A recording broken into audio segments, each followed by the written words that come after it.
Good evening, ladies and gentlemen, and welcome to the week 5 of the football season here. We've got brought to you by the Corry Journal, and it's Homecoming 2024. We're here live at Sheen Field, home of the Beavers, to bring you all of tonight's football action. This evening, we have the General Mclane Lancers going up against your Corry Beavers. You're here with Steve Nichols. I'll be doing the play-by-play, and I'm joined by John Yatsko. He's going to be running the camera and sharing his football expertise with us. But before we get too far here, I want to just thank our incredible sponsors that allow this broadcast to be brought to you tonight. Ross Backer Insurance, Stone Audiology, Painted Finch Gallery, Epiphany's Emporium, State Farm Corry, K&R Repair, Fox Family Insurance, Elwood National Forge, Mosher's Carpeting, Lecom, and Erie County Community College. Just a big thank you to all of our sponsors. And tonight's game is going to be a great game. We got two powerhouse football teams.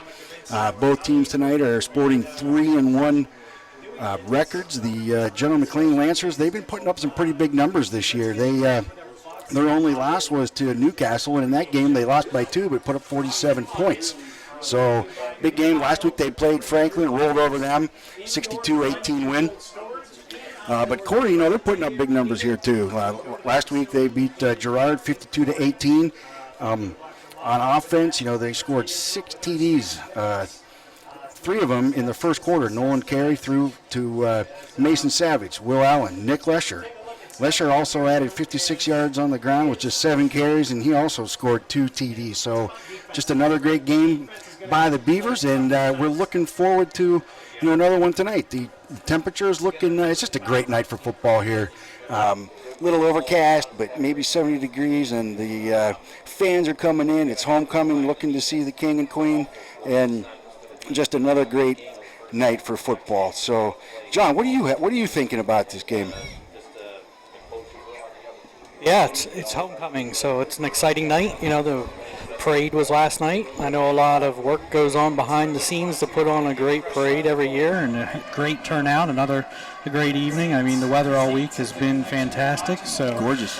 Had a great opportunity for Corry to get out there and get tuned up and practice for this game, kind of in the middle of all the homecoming stuff that's going on. It makes it a little bit harder of a week, especially because, the parade was yesterday. So I'm not sure when they practiced, if that was kind of before, in the morning or after, or how they worked that in, but I know they got some time in yesterday. Yeah, the stands are getting packed here. Almost a capacity crowd. There's a tailgate that's winding down before, and the band's, lining up on the field. And Lancers have already come onto the field, and we're waiting the Beavers to rush out here. Like you said, a lot of distractions during this week, but I know Coach Goodwill will have them focused and ready to go.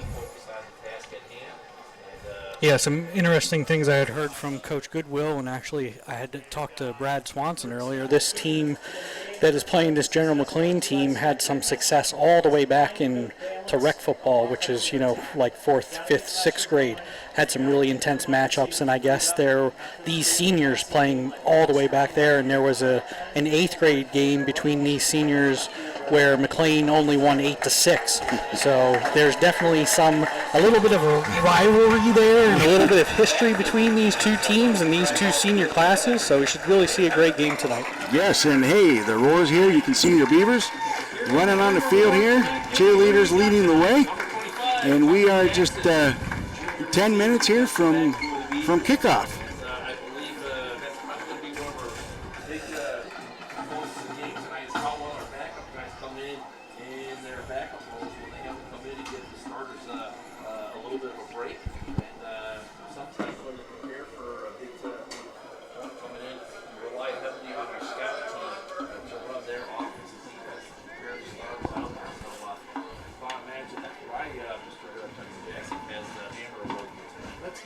Spotlight player of the game brought to you by Corry Higher Ed.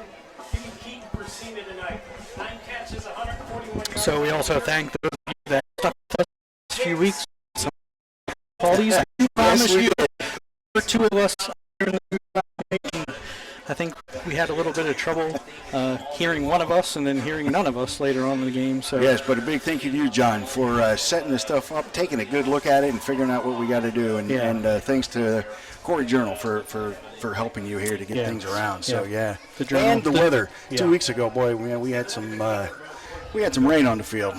Yeah, so tonight's like going I to said, be. I haven't been around the game like that in a long time, especially here at this field and just how drenched it was. Yep, I see the captains are lining up. Aiden Trask, Will Allen, Nolan Carey, and number 8 there. That's Nick Lesher.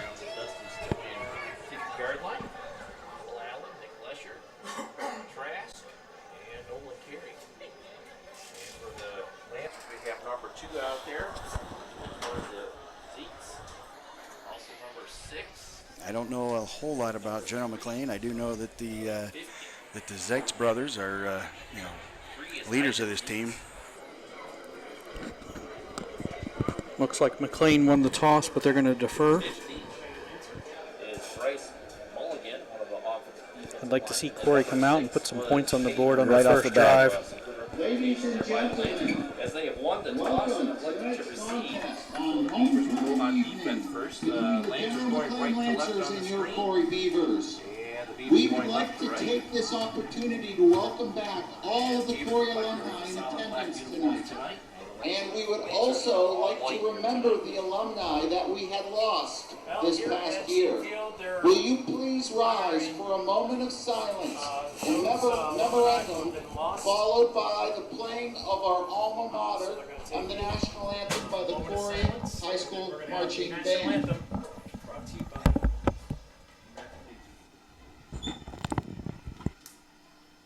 Thank you.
And that was a fine performance by the Corry Beaver Marching Band. A nice pregame performance, alma mater, and the Star Spangled Banner. Let's get to our starting lineups. Brought to you by J. Gale Heating and Plumbing. And now let's take a look. I mean, it looks like for tonight's game, I know they've been banged up here a little bit the last couple of weeks, but it looks like I think everyone is and is good tonight. So week 5, that's a good thing. Yeah, perusing the sidelines here, I don't happen to notice anybody that's not in uniform and happens to be in street clothes, so it looks like we're going to be at full strength tonight. Connor Sterling,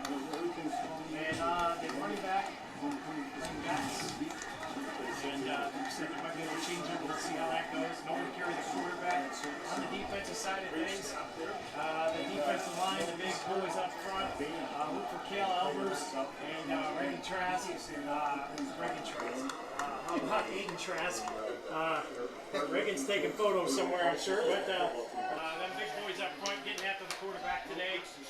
Zach Turbin is going to be handling the kickoff duties tonight. Linebackers. Corry will kick it off. And then, of course, DBs. And for that, brought to you by Gill Plumbing and Heating. Zach's a senior. He's taken over some of the duties from Nolan to give Nolan a break. I can't remember the last time that Nolan really wasn't quarterback and place kicker and punter and doing all those duties. So well, that's a good thing it's about nice that somebody else has stepped up and given him a break. That's a good thing about this Beaver team is they are deep. They have a lot of players that can rotate in and out and just keep these legs fresh.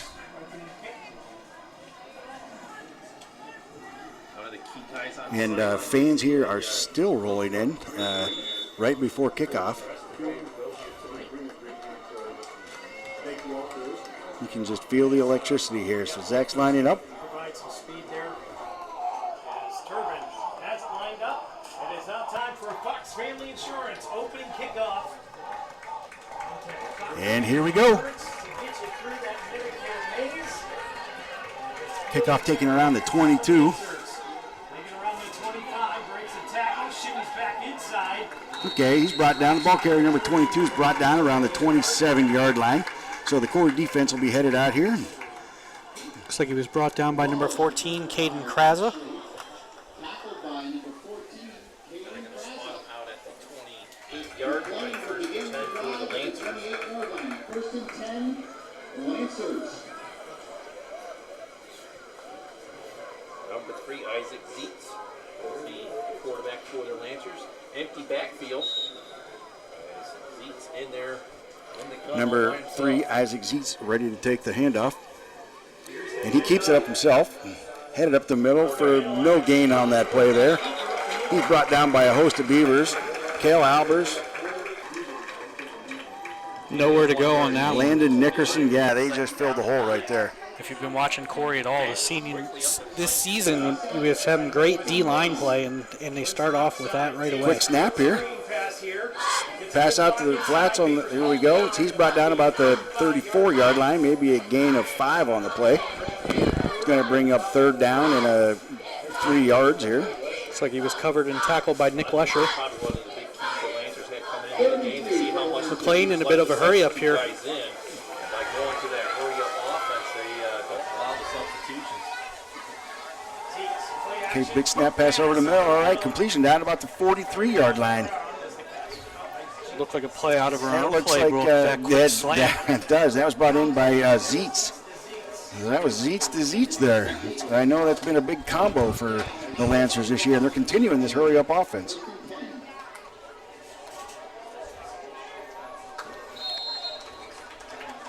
It's a short gain. Right up the middle off the right Little side of the inside line. option there, so we're seeing everything. Some passing, some running, some looked like an RPO there a few plays ago.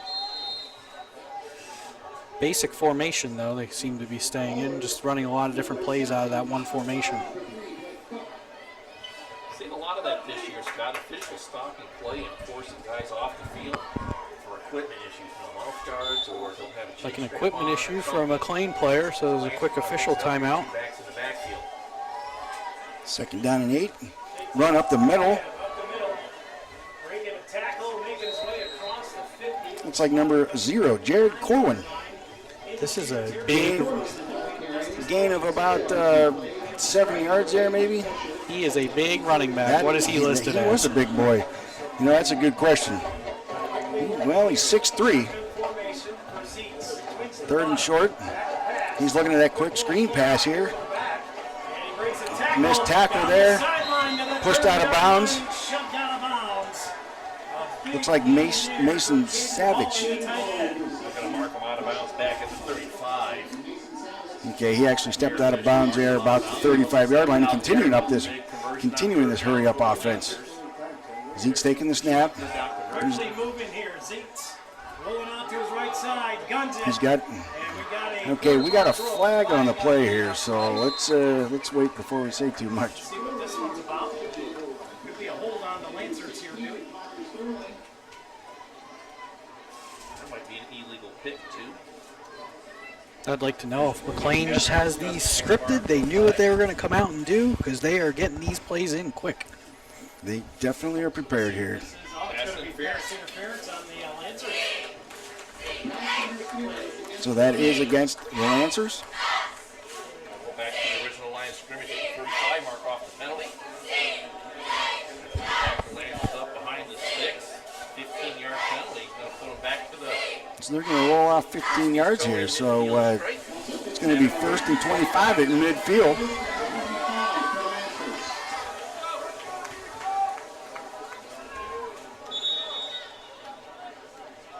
Line it up right on the Dusty's towing 50-yard line. Zeke sends a man in motion. Another handoff up the middle. To the back, this is Berger, and he has around and hammered. Brought down by Landon Hasbrook, and see who's crawling off this pile here. Cale Albers. Gain of 3 brings up second down. There's another play that looked very similar to some of the plays that Corey's running. And I noticed they are not subbing plays in here. They all have For the Lancers, plays on their wrists. another new formation. Coach calling them in from the sidelines. Wide to the far side. Okay, he's rolling back, looking downfield again. Receiver slipped there. He went to his short guy. Looks like a completion around the 44-yard line.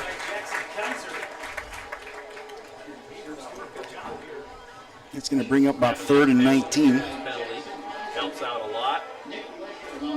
Again, Beavers continue to substitute guys in and out. I'd almost assume from here McLean's probably thinking 2 plays or too far to kick a field goal and too far in the punt. So this might be 2-play territory. Checks from the sideline. Now raise himself again. Alone in the backfield. He's looking downfield this time. He has good defense, interception.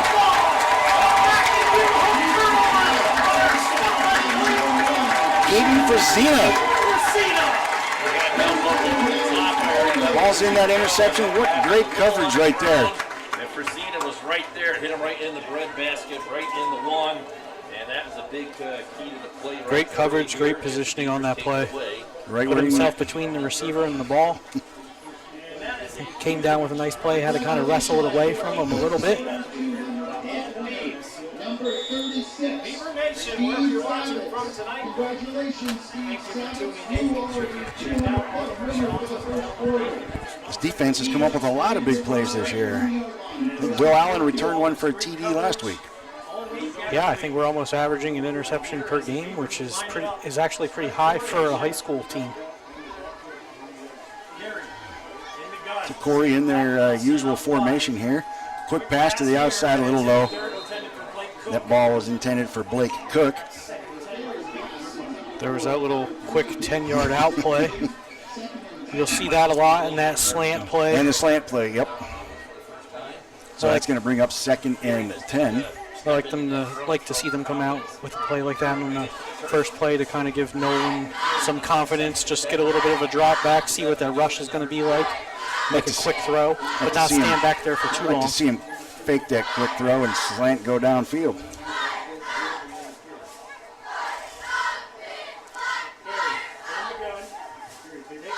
Another quick pass outside. It's Will Allen. Will Allen took a hard hit. Nice reception. Knocked out of bounds about the 32-yard line.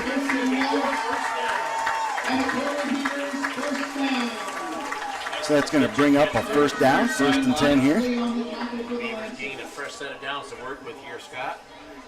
And I think that's going to be another big key for the Beavers. If they can kind of control the field position and control the time of possession, they'll be in good shape here to hang with the Lancers all game.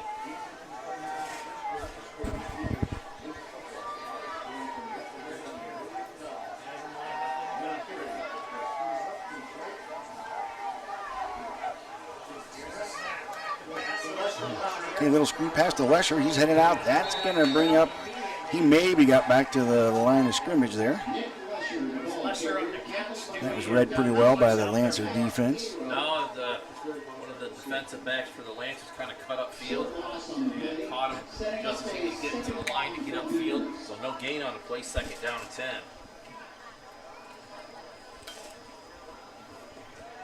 Beavers a break huddle here. We've got about 8:19 and counting here on the clock. First quarter of play brought to you by Knapp's Butcher Block. Carry. Comes set. Sends a man in motion. Lesher up the middle, tripped up at the line of scrimmage. Dewey there. The Lancers all over it. Number 25, Cameron Weber with the tackle in the backfield. That's going to bring up 3rd and long. Beavers in 3rd down and 10. Third and long for the Beavers at the 32-yard line.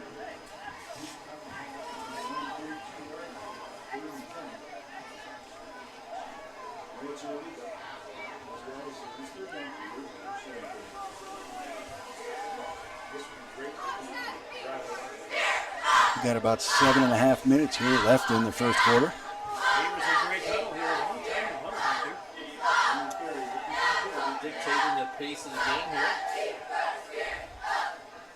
Carey is in the gun. Lancers showing pressure. Okay, he's looking back, rolling out here. He's got a man open, and he's brought down about the 39-yard line. Near sideline, it's Blake Cook. That's Blake Cook with that reception. Brings up 4th down and So now it's going to bring down 4th and about 3 yards, so we'll probably see the punt team here. Yeah, I don't think this early in the game that we're going to want to give them field position here. We worked hard. No, To get the they are interception. going. Nope, they are going for it. So yeah, once we think we know something. Well, this might be one of those quick kicks where he drops back at the last minute. Yeah. Here's Carey. Checks with the sideline. Can't get him to go. Twins bottom side, twins up top. Back now shifts over. Carey's going to drop back to punt. High snap, he'll get it away. Yeah, you're right on. Nice punt. Nice punt.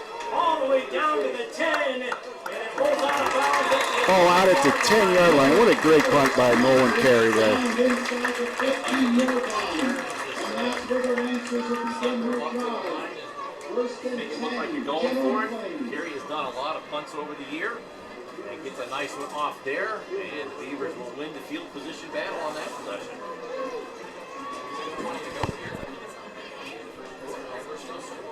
Each team has had the possession. Hey, these stands are full. There are people still coming in this evening. Yeah. Great night for football. Might have to sit on the other side. Seats hand up the middle. the middle. And he's going to get corralled. Almost feels like a big boxing heavyweight. And that's number 6, Tej Berger. Here, jab to the rib there. Flip the chin one. Barely got to that second level, but our linebacker play is just as good as our D-line, and they came up and made that stop quick. Demek Albers. Lesher doing a great job in that. Yeah, we are just not giving up yards in that middle this year.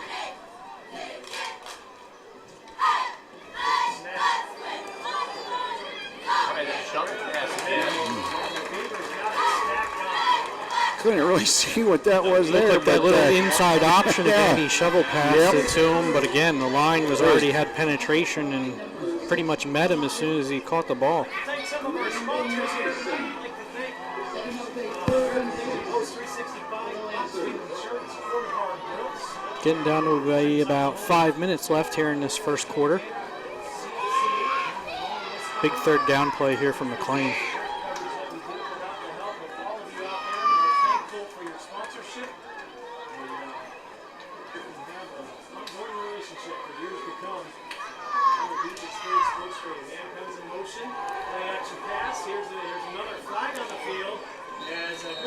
okay, there's a, for the first down right now, nice little completion, but there is a flag down on the field, thrown at the 15-yard line. Well, Allen, number 2, is in the secondary coming out of the pile there.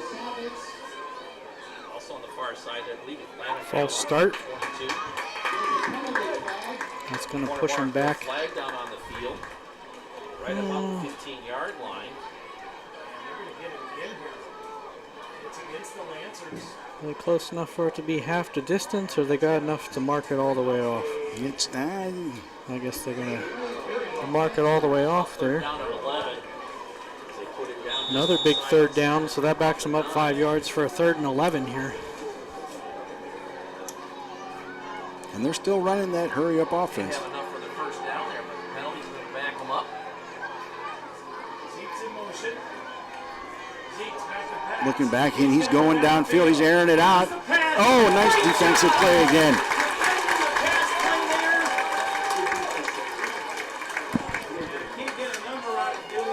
Looked like that was number 15. Jack Van Cherry. Yeah. Another good corner. Him and Keaton Frasina have really locked down the corners this year. This is some of the best cornerback play that we've had in a long time. I see a flag on there. I don't think there's anything to do with that. Now, if this was picking it up, it's like he just dropped it. So they're going to punt it from in the end zone here. Hey, we had that a few weeks ago. Interesting play. Let's see what happens here tonight. Corey's really stepped up their special teams this year. Couple returns for touchdowns. And a couple called back. Yeah, one came back. Oh, big pressure. Oh, man, lots of pressure there. Short kick. That ball is going to hit about the 20-yard line and roll out about the 23. So the Corys are going to be starting this next offensive series with great field position here. They're going to have 1st and 10 at the Lancer 23-yard line. He is lucky that he didn't get that one blocked. Yeah, I wouldn't be surprised if somebody got a hand on it, a little tip on it. It did look like he got it under full power, and it kind of was flopping in the air and took a hard right to the sidelines. I think, what did that end up being? It was about 12-yard punt. Yeah, net 12 yards. So the clock's continuing to run. We're down to 4:26 here in the first quarter. Surveying, with K&E surveying, U-Tex Body Shop, Lifted Health, and Rossbacker, to name a few. And so here he's got him lined up in a gun, trips bottom side, single back, Albers. Pump fakes. He's going all the way down here. He's got a man open deep in the corner. Just thrown out. That looked like that pass was intended. Is that Nick Lesher? Looks like he ran out of room there and threw it out the back of the end zone. No, that was number 6, Mason Savage.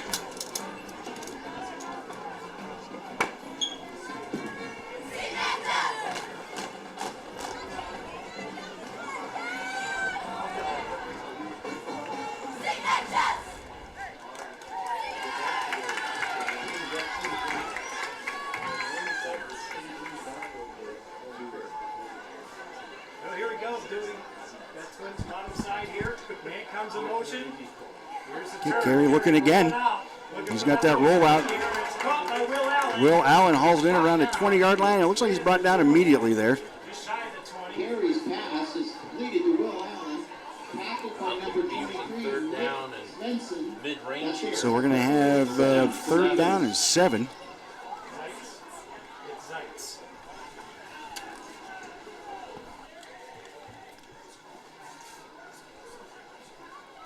Especially when you're Clock continues to run. don't make it on 3rd down and 7. I'd imagine they would go with it for on 4th down here, Scott. Cale Albers is your center tonight. Zeitz. They were saying Zeitz all day today. Here's Carey. Carey keeps it himself, rolls out the right side. 15. Looks like he's out about the 14 or 15-yard line. Not enough for the 1st down. So that's going to bring up 4th and short here.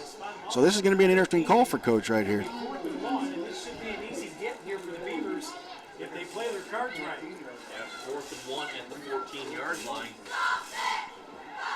And they learned their lesson against the Fort LaBeouf. Well, we'll see here maybe if we added something short yardage-wise.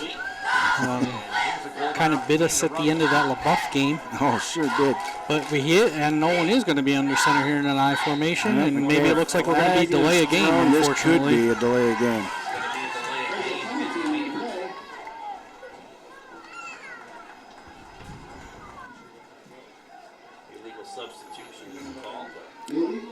like an illegal substitution is the call here.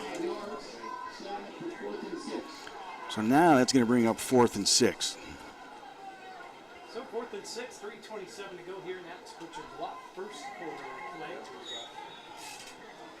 Body shot, lifted help, Dusty's towing. For Central Labor Club, Gladiator Law Firm. Mason Savage bringing in the play. Corry Manufacturing, Relevant Church, JH Napa Auto Parts, and Viking Plastics. As we get lined up here, homecoming night, 3:27 to go, first quarter of play. 4th and 6. Carey's going to drop back to pass. Okay, he's looking. He's going to keep it. He has an opening. And he's going to lean forward. And Nolan Carey has himself. It's going to be a tough spot here. He leaned forward. I'm not sure if he picked this up, and he did. Man, that was a fantastic. Well, we'll see what we got here now. They're probably going to bring in the chains on this one. No, they're giving him the first down. What a fantastic second effort by Nolan Carey. Yeah, the referee signaled without even a measurement. By much, they do spot it right at the 13. So, got it by mere The ball's inches. on the Lancer 13-yard line, 1st and 10. And a fresh set of downs to work with here. Clock winds, 2:56. A little different now. We got 2 backs in the backfield. Albers Down to 250. and Lesher. In the gun, twins bottom side. Turns. Lesher up the middle. Got a little hole right there. Takes it down to the 10-yard line. Going to bring up 2nd and 7. We've got 2:34 left here in the first quarter. Homecoming 2024. The fans, the stands are absolutely packed tonight. 2nd and 7 from the 10. 2:20 to go here, first quarter of play. Just a great night for football.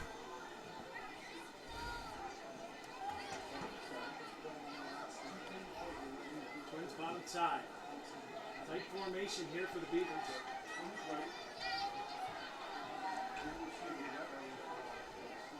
Albers in motion. Here's a snap. Carey.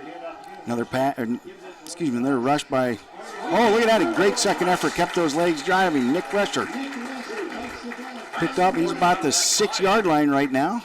As he lowered the shoulder pads and got up the field, going to have a good gain inside the 10. Thought he was brought down there, but he jumped out of that pile. Down in 3. As the Beavers being very methodical with this short field. They've been chugging We got right 3rd up and the 3 field on here. the Lancer 6-yard line. Go to A little bit different here. Carey back under center. He's lining up under center. It's another handoff to Lesher, and he has got the first down here. Looks like he's down to about the 2-yard line. So that ought to move the stakes here. down. I'll look it over. They mark him at the 2. That should be enough for 1st and goal as they convert on 3rd down again. Yep, absolutely. Another first down. It looked like it was Mason Savage on the carry there, a tailback. Goal at the 2. Come up on a minute to go. And the next Butcher block First and goal on the 2-yard line. Now we're just all I formation all the time. Look at that. Albers. Lined up in the eye here. Turns under center. He's up the center, and he waltzes into the end zone. Touchdown! Corry cuts the machine touchdown. And the Beavers take a early 6-0 lead over General Mclane. Mason Savage running that one in. run by the Beavers. 51 seconds left here in the first quarter. We haven't seen him in the backfield too often. No, he's been This year. out playing receiver. That was one of the things he wanted to do this year, and then they kind of convinced him to go back into the backfield there for some Yeah, plays. it's Zach Turbin paying off there. now. I believe that's Will Allen doing the holding. Zach Turbin, Will Allen holding. Oh, that kick is blocked. So the Beavers draw first blood right here. Break the scoreboard. It's 51 seconds to go here in the first quarter, and I'd like to take a moment to thank some of our new sponsors that we got. Elwood National Forge, Mosher's Carpeting, Lecom, and Erie County Community College. Under center, high formation. There's an idea. Been calling for that for the last 6 years. I said I've been calling for that for the last 6 years. High formation, under center.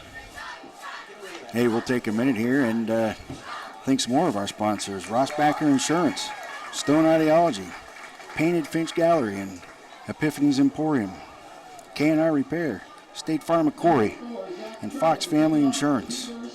Just wanted to give a big shout out here to all of our sponsors that make this possible for the Corry Journal to bring this live stream broadcast to you.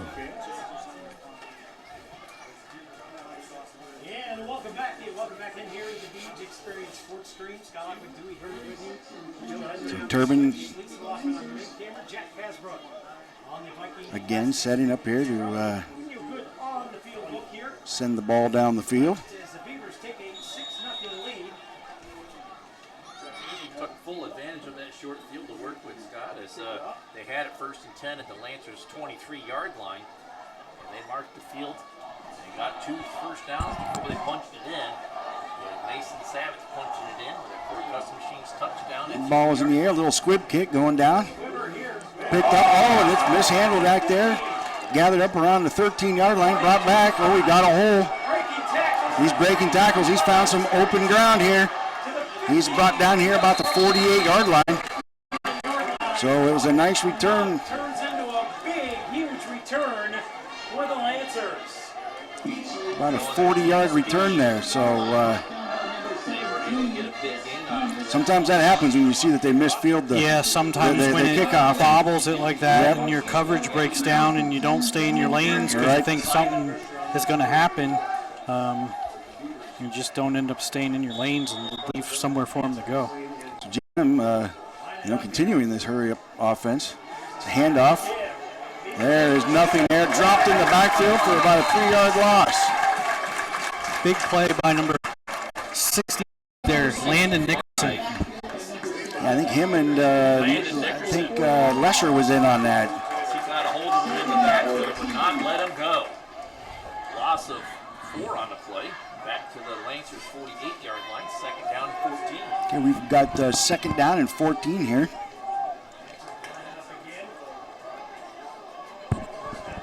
Again, this McLean offense is very similar to Corry's offense. Both these teams like to air this ball out. Little pooch pass over the middle. Right over the middle. Catch broken tackle 20. Close to the 20. Brought down to about the 21-yard line. Tight end Jared Corwin. Jared Corwin coming right out of the tight end. Almost a little shovel pass there.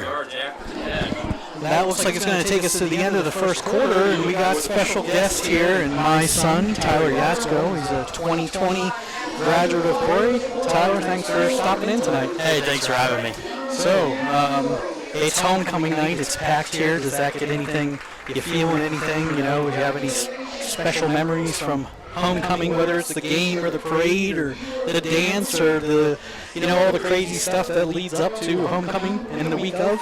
I mean, going from playing football, being on the field, and now off the field, it's always nice to see a major crowd out here on the Friday nights. Regular season and homecoming itself, it looks like we have quite the packed house tonight. Game-wise, it's just nice seeing the crowd come out to support the team. You have the parade on Thursday. That always gets everybody hyped up. And, of course, the dance is always a good time for the kids. Yeah, I remember the days. It doesn't happen as much as it used to, but I remember the mohawks and the painted hair and all those kind of things. So we've had you played safety and corner throughout your career at Corry football. We've had some big plays tonight from Keaton Fresina getting that interception in the first quarter, and another big play by Jack Van Carey kind of shutting them down. How hard is it to be out there? It is an island. This is some of the better cornerback play that we've seen over the years. What is your take on that? It's not an easy task being out there one-on-one with your guy. You really got to step up and make plays sometimes, and it's really nice to see the younger guys getting in there. Jack Van Carey, being an underclassman, he's really held his own this season. General Mclane still continuing this hurry-up offense. It's short and goal right now. He's met by a wall, but I think he might be in there. I don't see a signal from officials yet. Berger was the carrier. And it looks like that Looks like we got a Lancer player down on the field right here. So it kind of makes you want to suit up again. Is that it? I would give everything to play one more game on this field. Lancers are knocking on the door when we get back. You really never know how fast it goes until it's over. So you played a little bit of defense. You were wide receiver on offense. Did you have a preference to which side that you were on there? Defense was definitely my calling.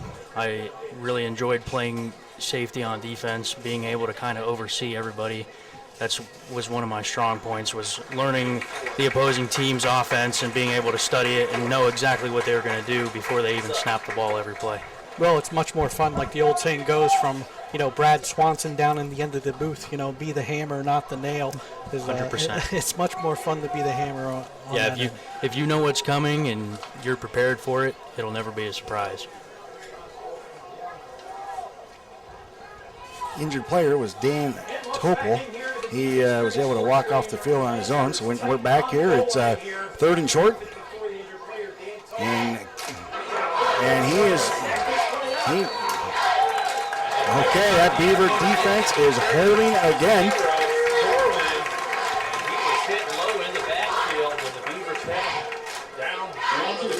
Aiden Trask, Kale Albers,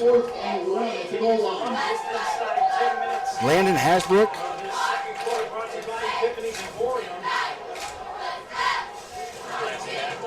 Boy, it kind of makes you feel like this is one of the biggest plays here coming up. 4th and goal.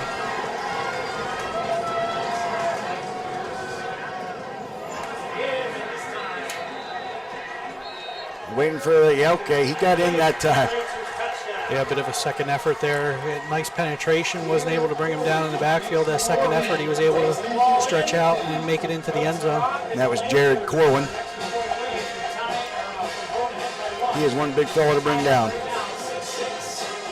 Yeah, they had some sizable skill players on their team. I think 2 guys over 6 feet tall, and I'm not sure what they weigh.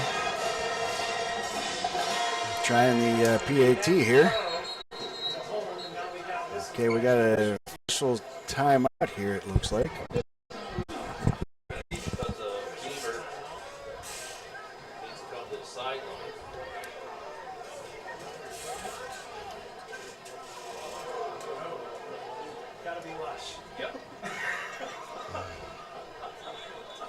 Okay, so somebody had an issue on the field, it looks like.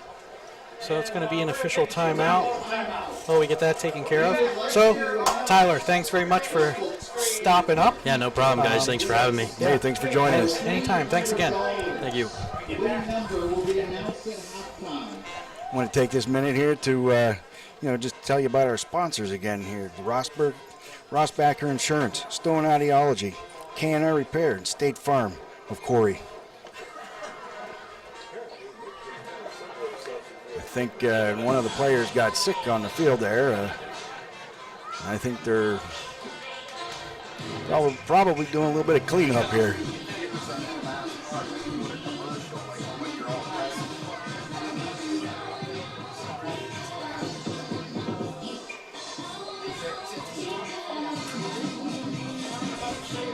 Thank you also for the Painted Finch Gallery, Epiphany's Emporium, and Fox Family Insurance.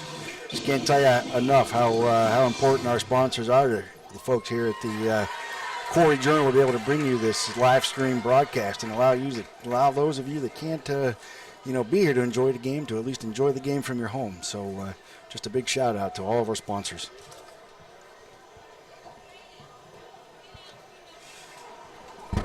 So it looks like they got that field issue taken care of. I think that was Nick Lesher again with his get him lined up action again for this field goal.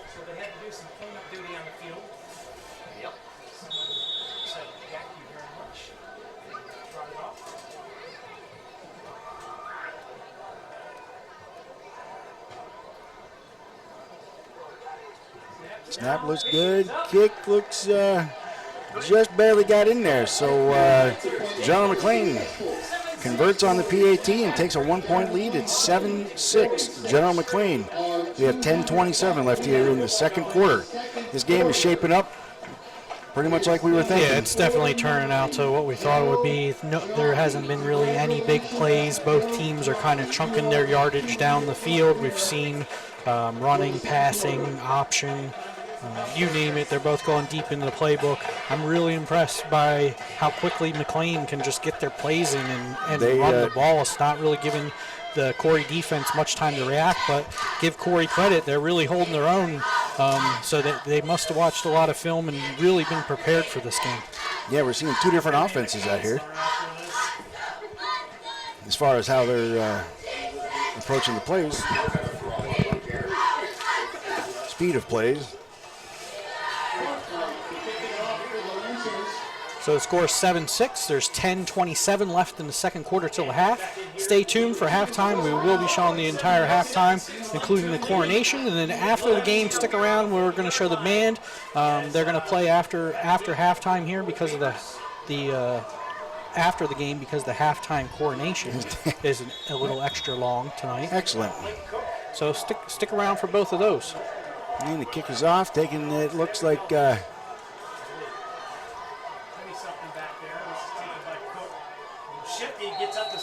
so that was Blake Cook, took that in around the 10-yard line, carried it up to about the 32. Yeah, did a great job.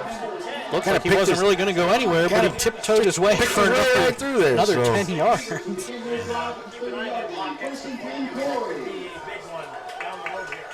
we're going to have 1st and 10. Corry at the starting at their own 30-yard line. Just want to say it again here, this offensive line, and Owen Nickerson, Aiden Trask, Cal Albers, Landon Hasbrook.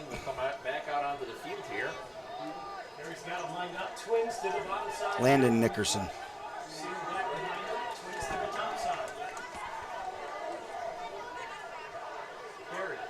So we have Albers in the backfield now. Nice pass to Will Allen. Rolls out about a 7-yard gain to bring up 2nd and 3.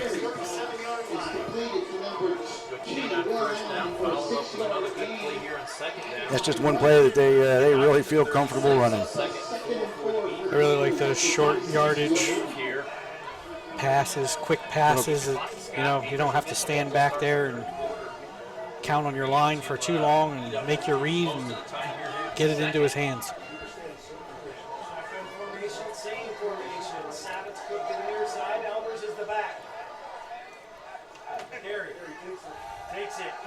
Quick pass to Blake Cook, and he's brought down immediately at the 35-yard line. Looks like they were trying to set up a screen there, but McLean was all over it. The O-line didn't have enough time to get out there and block for him. That's going to bring up 3rd and 4. Thought maybe there that last play that we might try and take a shot down the field, kind of 2nd and 4, It's coming. You got 3rd and 4, a short 3rd and 4, so maybe you try and take a shot on that 2nd and 4. Keaton Frazina enters the game here. Lining up on the near side. Looks like we still have Limerick Albers in the backfield. Okay, Nolan rolls out. Oh, what a nice catch there. Number 3, Blake Cook with a fantastic catch, moving the chains. Gain of about 9 yards, so that's going to bring up another set of downs, and moving the chains here, just consistent. Nice little 10-yard out play, a little high, but he went up and got it. Nice athletic catch. We have some real athletes at these receiver positions. We certainly do. No quick pass. Oh, that ball was almost intercepted by number 14 of the Lancers. Dangerous play there, kind of bounced off Keaton Frazina's hands right into the breadbasket of that McLean defender, but he wasn't ready for it. A lot of traffic on that side there. But yeah, Will Allen, Keaton Frazina, Mason Savage. Blake Cook at those receiver positions. Connor Just Sterling. doing Connor Sterling. Jack Van Carey sometimes. Jeez, yeah. Right there, yeah. Yep. Like I said, yeah, you Stacked. might be able to stop Stacked. one of them, but you're not going to stop all of them. Carey keeping himself. He's going to be, with some second effort, he's going to get a couple more yards here maybe. Maybe back to the line of Yeah, scrimmage. he might have picked up a real short. That's going to bring up fourth down here and long. General Mclane wasn't fooled on that play. It's going to be no gain for the Beavers, so they're looking at 3rd and 10. 3rd and Sorry, 10. that's 3rd and 10. Sorry Yeah. about that. Yep. 8:15 running clock. This has really been a fast half. I mean, there hasn't been a lot of passes or drop passes or timeouts or anything. This Yeah, both first teams half still is have just all 3 going by timeouts really left. quickly.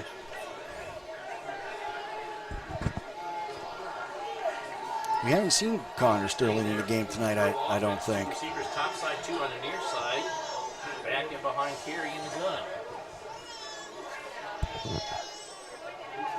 Stepping back, he's going downfield. He's got a receiver. No, I think it looked like it might have been intercepted, but I think he brought that down. Referee saying he didn't of, come down in bounds and I think he was- immediately threw a flag on the McLean coach as he was arguing the call. there we go. So that will be a first down for the Beavers. If It's a At the end of the he was big definitely, mistake by McLean to make a good play and give him a Yeah. first down on a 3rd and 10. yep. would be a huge play for But the yeah, he was definitely out of bounds there when he gained control of that ball. Corey is winning, the mistake side of this. McLean's had a couple big penalties, Right. plus that interception. So Corey's on the plus side as far as turnovers and penalties this game. against the Lancers. I'm not sure. Against the Beavers, they did. Have we had a penalty? Not tonight. This Right. Beavers are a very disciplined team. Number of penalties on McLean, though, including a couple 15-yarders here. So he's walking this off. This is going to be a 15-yarder. So that's going to move the chains down. We're going to start at the 42 at the Lancer 42-yard line. 1st and 10. 7:40 left, plenty of time for Corey to put some points on the board here before halftime. You can like hear to the see- fans here just really, just an electric atmosphere here. They're getting into this game and just Dial up here. see what we can do here. Really like to see him have a nice, 5-minute kind of methodical drive here to not give McLean too much time to come back. Savitz is out there. McLean will get the ball when we come back in the 3rd quarter. Savitz, the ball carrier. He's headed up the middle. Good effort there. About a 3-yard gain. Down to the 39-yard line. Going to bring that 2nd and 7. A little bit more, making a little something out of not much. Nice little jump step to his right there and kind of find a hole and fall forward for a few yards. So we've got receivers. We've got a good core of receivers. We've got a great core of running backs here. So, and the offensive line, is just stout. Corey taking their time here, making their Clock down to 7 minutes. player changes and getting the play in. Hey, does anybody have a lawnmower we can borrow? And Joe's like, I'll just come mow. So he came and mowed our lawn in like 20 minutes. So thank you, Mr. Christina. Very much appreciate it. Handoff, Mason Savage again. Up the middle. Another short gain. Maybe 2 yards there.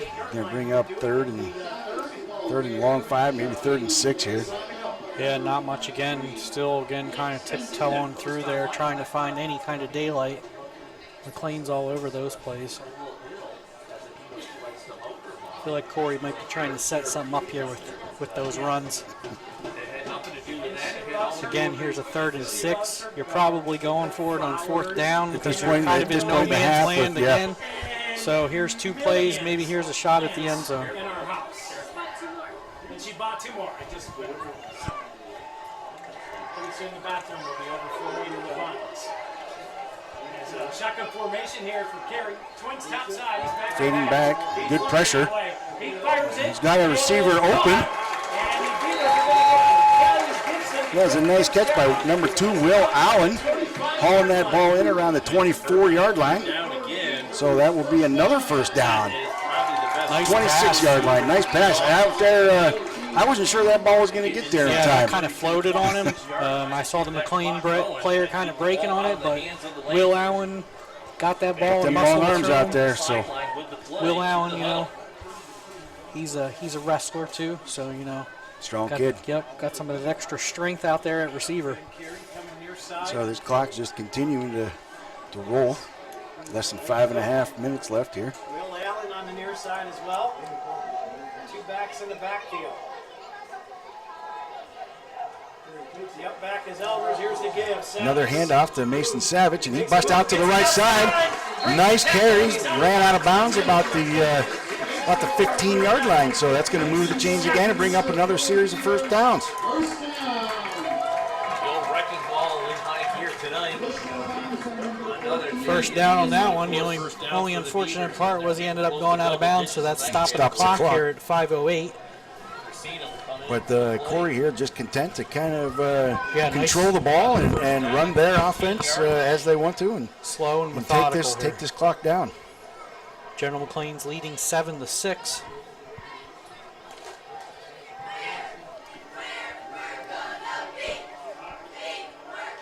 Albers and Savage in the backfield. It's a quick pass to Will Allen. He rolls out on his left side, has an opening down to the 5-yard line. So that's going to bring up first and goal, another first down. That looks like that wide receiver screen again, and I just don't know if there's something off with the timing on that because the linemen aren't having enough time to get out and do any blocking. So that was pretty much all on Will to take that ball upfield. Well, nice focus on the ball. He stayed, kept his eyes on it, brought it in, and turned and made a nice carry out of that. Got some good yards after the catch. So we're down to 4:45 here. Are we going to see that I formation again? Regain that lead. It looks like he is, he's lining up in the I formation under the center. Carry under center. Savage takes the ball up the middle, carries the pile down to about the 2-yard line. Nice strong run by Mason Savage. I gotta say, earlier when we came out in the I formation, the media booth up here was really going wild. A lot of us old timers really like to see that mixture of, run and gun in that shotgun, but still be able to have that I formation, grind it in, that run option, it down their throats kind of play. Yep, smash mouth. So it's second and goal just inside the 3-yard line. About 3:40 left on the clock. Both teams still have all 3 timeouts. Thought maybe we'd see General McLean start to use a timeout here, but still a little bit of time left on the clock. And he's lining up in the Carey's lining up in the gun again here. Quick pass to Savage on the outside. He breaks a few tackles. He got down to the 1-yard line, but this flag here is probably a holding call. Yeah, it definitely looks like it was in the area of holding. And if that is, that's going to be a big mistake to take them back 10 yards. Yes, that's holding. So that's going to move them back 10 yards. Second and goal at the 15. There you go with where it was at.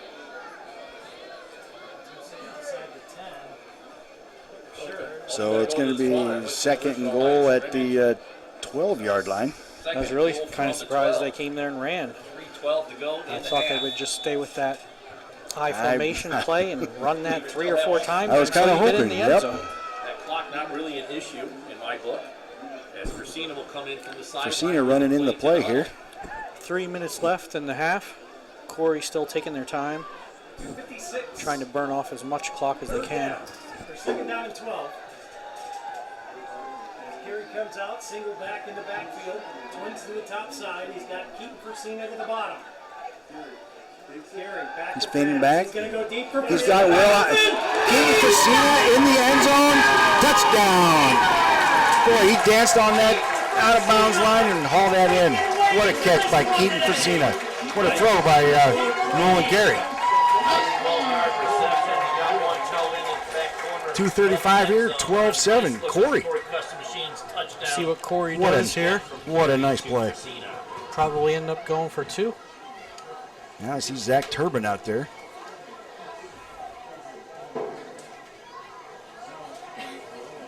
I guess not. So they're going to tee it up. Oh, you got to hit this one, right? So they're If I were the Beavers here, I'd be going for 2. Will Allen, Holder here. Still kind of early yet. Yeah, but you got to make up for the one that was blocked because the Lancers got it, so that would be my vote. Yes. Allen will hold, Turbin to kick. Here's Nice hold. There we go. This time, and it's good. PAT good. So at 2:35 in the second quarter, it's Corry 13. General Mclane Lancers 7. I could take the moment here to, just once again thank our sponsors, tell them how much we appreciate them. Rossbacher Insurance, Stone Ideology, Painted Finch Gallery, Epiphany's Emporium, State Farm of Corry, K&I Repair, Fox Family Insurance, Elwood, National Forge, Mosher's Carpeting, Lecom, and Erie County Community College. Once again, we thank everybody for tuning in, and if you're here, stick around for halftime. We will show the halftime in its entirety.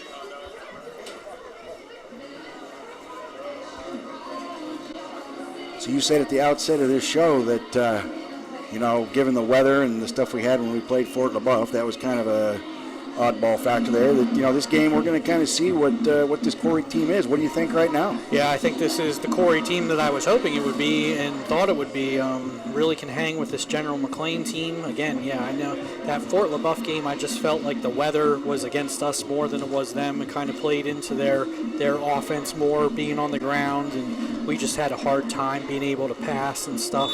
Not to take anything away from Fort LaBeouf whatsoever, but it'd be a game I'd definitely like to see played on a night like tonight again. Hey, we might here. We I might. feel like Who knows? that game could have go 50-50. Right, If you yep. do it, 10 times, we win 5 times and they win 5 times. But Corry's really showing themselves tonight. Turbin sending the ball downfield. Ball hauled in around the 22-yard line. Brought out across the middle. Good coverage this time. He's brought down at the 29-yard line. Getting up at the bottom of that pile is Cooper Hodak in number on the tackle. 32. Want to give a shout out here. Cooper Hodak in on that tackle. 2:30 to go. Lancers have all 3 timeouts as well to work with here. So we have 2.5 minutes left here. Beavers up by 6, 13-7. Both teams have all 3 timeouts. Little shovel pass there, little handoff to Zeitz. On left side, and big chunk there. That's going to be enough for Gets that first down and gets out of bounds to stop the clock. I mean, we already know that Mclane can probably manage this clock with 2:24. They got 3 timeouts, and we already talked about how they seemingly can get their plays in very quickly and no huddle offense. And it looks like we might have a timeout here. I mean, but Corry's not gonna let it go Beavers that were not quickly. ready. Yeah, I think we're going to. Clock was already stopped. There's no real reason to not take that timeout and make sure we don't give up a big play here. The Alumni Association would like to congratulate the class of 2022. And again, a special thank you to our, sponsors that just came on board: Elwood National Forest, Mosher's Carpeting, Lecom, and Erie County Community College. Just thank you for allowing this to happen. The stadium announcer just announced that the class of 2022 is the most well represented tonight. I don't know the exact number he said, but he said it was in the 60s. So, Oh wow, that's awesome to see. Just come back and watch the game and just enjoy Corry Beaver football. Just a testament to the school. So 1st and 10. He's looking deep here. He's got an open. And it's caught over the 40. He's caught and he is gone. There you go on. 10-5, touchdown Lancers. A big play for GM. And there was the big play that we said hadn't happened yet, and it was brought in by Jared Corwin. Yeah, quick strike there by McLean. Yeah, that they took over. There was 2.5 minutes left. That took 17 seconds. So 58-yard touchdown pass. lining up for the point after. Score now knotted at 13.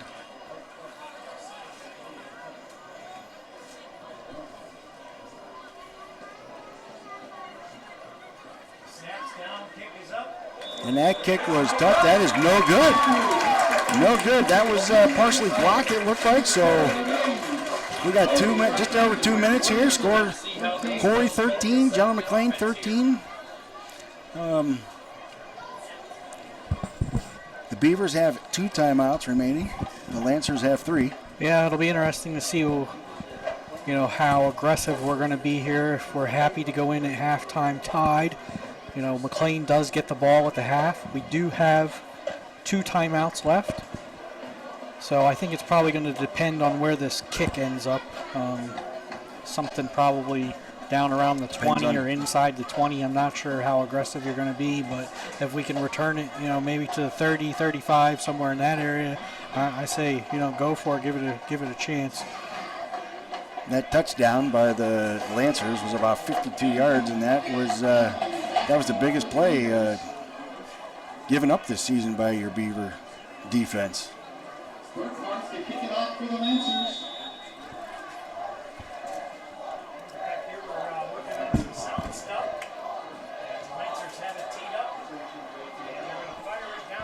Will Allen hauls in around the 12-yard line. Reverses direction. He's making it free. He is still on his feet. Oh, what a return by Will Allen. Out to the Lancer 44-yard line. And I guess that's going to answer that question on how aggressive or not aggressive we're going to be.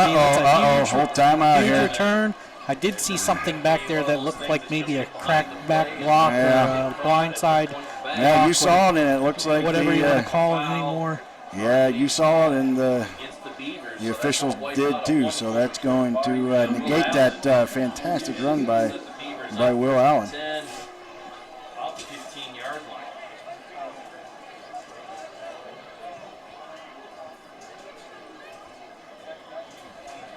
So 2 minutes, just over 2 minutes here in the second quarter, and that's officials walking the ball back to the about the 15-yard line.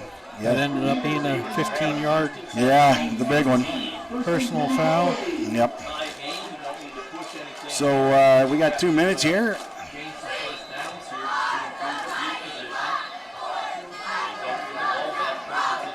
I would expect General Mclane to use their timeouts here. I'm sure they're going to be going after the ball here on defense to try to get their offense out one more time before the half.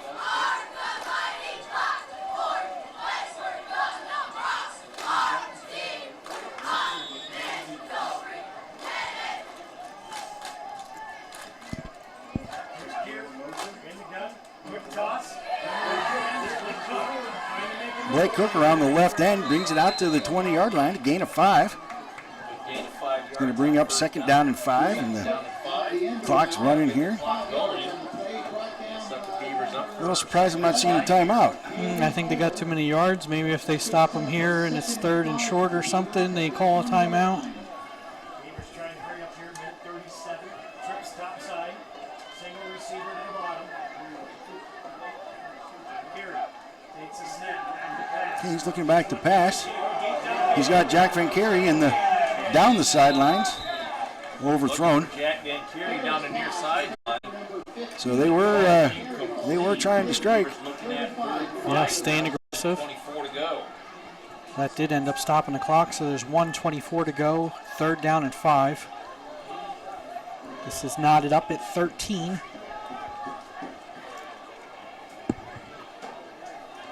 Again, to remind you, stick around for halftime. We will show the halftime in its entirety. From the Lancer side of the 50 all the way back inside their 20. Lesher is in the backfield now.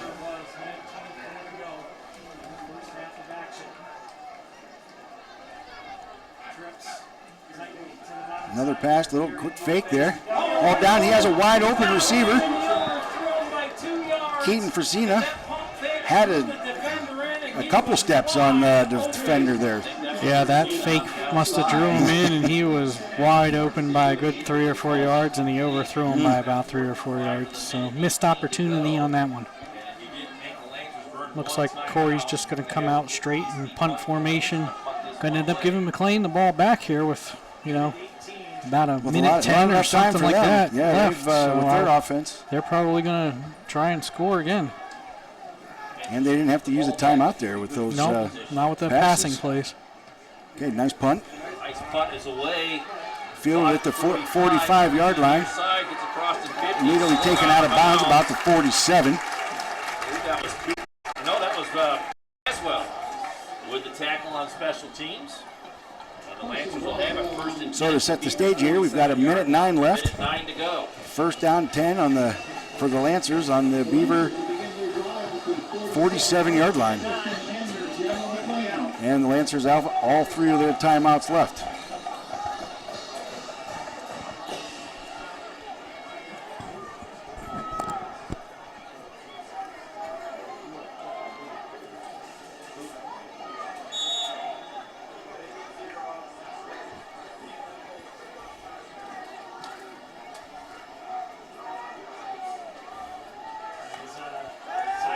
Okay, another roll out left. Nothing there. Looked like a hold. Ended up keeping the ball and brought down by Aiden Trash. McLean just in a hurry up, no timeout from them. Everybody's trying to get back to the line. Albert's a little slow to get back, and that was his man right there. Oh, and he that was actually a pretty good break there for the Beavers. Yeah, behind them. Yeah, Stops they the clock. Yep, Bring up a third. Albert and slipped as he was trying to get into position, and yeah, I think that was the same play that they scored a touchdown on. It's just 2 out of 5. so we got 46 ticks left here. 3rd and 8. Conversion.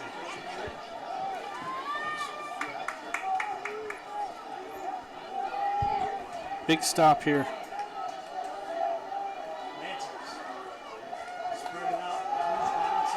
He's keeping the ball up the middle, lots of room to run. Breaking on the outside. Boy, he's all the way to the 20-yard line. Still no timeout. Down there for the Lancers as they get another Lancers rushing back to the ball. down, and they are moving right I up mean, the they're moving line. faster than the chains are moving. They can't even start here until the chains are set. Rolls out. Nice tackle by Keaton Fresina. McLean finally going to We're gonna call a see it. timeout. So 21 seconds left here. It's going to be 2nd and 5. I can't say it enough. I'm really impressed with the speed at which McLean is getting the plays in. It's almost NFL like you don't usually see a high school offense. There's usually not a 2-minute offense in a high school. It's Right. very, very, very hard to do. But Yep. they are coming in here and They're really well moving coached this team. ball down the field in about a minute. Yeah, plenty of time left. They conserve those timeouts. General Mclane is a Class 4A. It's going to be 2nd down and 2. 25 seconds left. We're still knotted up at 13. Again, this would be a huge stop for Corry to keep him out of the end zone or down to 3 points, especially because McLean's going to get the ball to come out at the second half. Don't want him to get that momentum. Don't want him to get 2 scores ahead. This game is just going to be too tight. I feel like if anybody gets a 2-score lead, that's going to be hard to come back from. And welcome back here to Howard Field as the Lancers have it lined up. 25 seconds to go in the first half. We're tied at 13. Zeitz takes it. Zeitz looking out in the corner. He's got a man open. Oh, what a nice defensive play. Knocked away.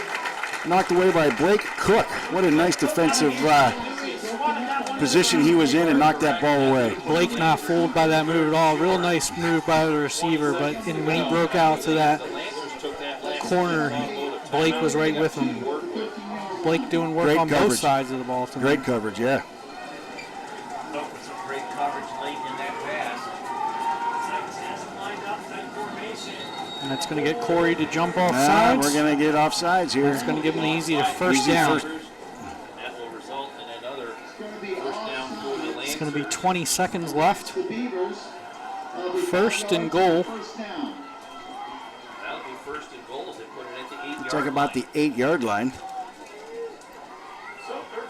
Corry just made it a little harder on themselves Here's here. their second penalty here. We just were talking about how disciplined they are. Give up 2 here late in the first half. Comes that out route again. He went back to pass, decided to keep it. Found a little bit of running room. He's down to, looks like he's down about the 1 or inside, so that's going to bring up second and goal at the 1. McLean We going to take have, another timeout. With 11 seconds here. 1-yard line. First and goal. Is that their last timeout? Scoreboard's not keeping up there. And I don't remember. I think this is their second. So they're going to have one Timeout. left? Okay. So that means they can still run it here. They can do whatever they want. Pass, run, enough time on the clock, enough timeouts left. I want to give another shout out to our sponsors, Stone Ideology, Epiphany's Emporium, K&R Repair, Elwood National Forge, and Lecom. Happy fall, y'all. Out there at the old Beaver Dam Mennonite Church. Pastor Corry and them invite you free barbecue. Mr. Hurd, free barbecue. How's that? Cancel your whistle. There you go. They're going to have bouncy houses. Okay, here 11 seconds. Climb in there and play a little WWE if you want. I'll be the tribal chief. Second and goal. You be so as a goal. Let's watch it. Here's the give. Up the middle. So he gave it up the middle, another touchdown by number 6, 7 seconds to go in the first half. Boy, this first half. Tej Berger. So that will put the Lancers ahead by 6 right now. That was a patient run. Got the ball and kind of danced around a Waited little for bit, that. wait for the hole to open, and then he just walked in untouched. Set up for the It's the first time I noticed McLean's band 10-yard getting line. fired up over there. 19-13, Lancers trying to make it 20. Here's the snap, folds down, kick is up. Okay, that kick is good. So the Lancers have put 13 points on the board here in the last minute and a half. Last 2 minutes. So they've shown they run their offense quick, and they can also put up some points quick. So Please get out to This is really turning out to be a great game. Everybody that's here in attendance and watching at home, this is what high school football is all about. So That's I know right. that Corry has had some lopsided ones, and we love to win, but also love to see a great game. Just to see a good football game, John, you're right. And, I don't expect we're going to see too many fans leave here at halftime. Definitely not. 991-403. I think we're going to see more games like this, too, as Corey's schedule kind of goes on. Thank you. It doesn't look like there's going to be any easy ones from here on out this season. Number 26, Dion Kennedy. Number 2, Will Allen. Back deep for the Beavers. And welcome back here to the PG Experience Sports Stream.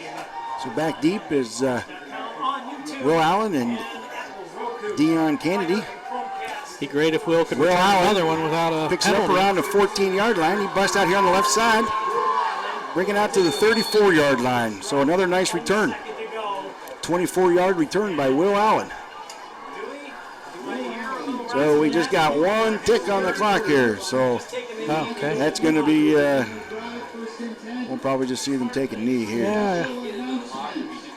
I'm not as in tune with Coach Goodwill as some other coaches. I have a hard time reading him sometimes, so I can see this going really anyway. We try and throw it down there once. Yeah, we probably come down here and try and throw it out here once since we're behind. I don't know that we kneel it, but I wouldn't be surprised either way. Again, a coach is hard to read sometimes. That's what I want to see. Run me a jet Man, it looks sweep. like I doubt he's going to kneel it from there. He might. Maybe Blake Cook will get the call. So it looks like we have another officials. No, we have McLean's a. going to call a timeout just so they're on the. Nothing funny happens. I guess they. Probably tell them to make sure they stay home. Don't look for some kind of reverse or some kind of flea flicker or some trickery happening. Probably see a few DBs maybe. Yeah, I'm sure they'll be way back. So yeah. Hey, we'll take this moment here to thank some more of our sponsors. Ross Backer Insurance Services, Payne and Finch Gallery, State Farm of Corry, Elwood National Forge, Lecom.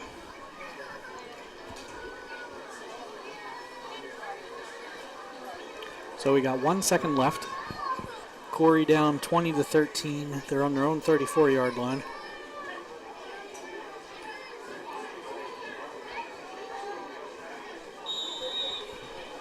Not as many nobody DBs. back. So Yeah. got their Yeah, they got two a couple safeties set back here. Yeah. Now Corey's going to take a timeout. So hey, we'll take another chance here to give a shout out to our sponsors. We got Stone Audiology, Painted Finch Gallery, Epiphany's Emporium, State Farm of Corry, K&R Repair, Fox Family Insurance, Elwood National Forge, Mosher's Carpeting, Lecom, Erie County Community College, and Ross Backer Insurance Services. Just want to say again, just a big thank you to all of our sponsors that allow the Corry Journal to bring this live broadcast to you. Homecoming 2024, it's the game we're expecting to see, a big game here, and so far we've not been let down at all. It's the famous 13. Quote, right? They are who we thought they were, right? Right. So here, after a couple timeouts, we'll see what Coach Goodwill brings. A couple DBs back, and he is looking, and he's throwing. He's got had a step, kind of threw behind him, so that incompletion will end this first half. The score is Corry Beavers 13, General Mclane Lancers 20. So now, if you will, John, tell us what's coming up here at halftime. Yeah, so it's going to be homecoming coronation. The homecoming court is lined up on the far side of the field, so we're going to give you that coverage. I think we're probably just going to go radio silent here and put our microphones so you can hear the in-house announcer who will announce all the names and give you all the background on all the different king and queen contestants. So again, stick with us, and that coverage will get started shortly.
Good evening, Beaver football fans, and welcome home, Corry High School alumni. My name is Valerie Topovich. I'm a teacher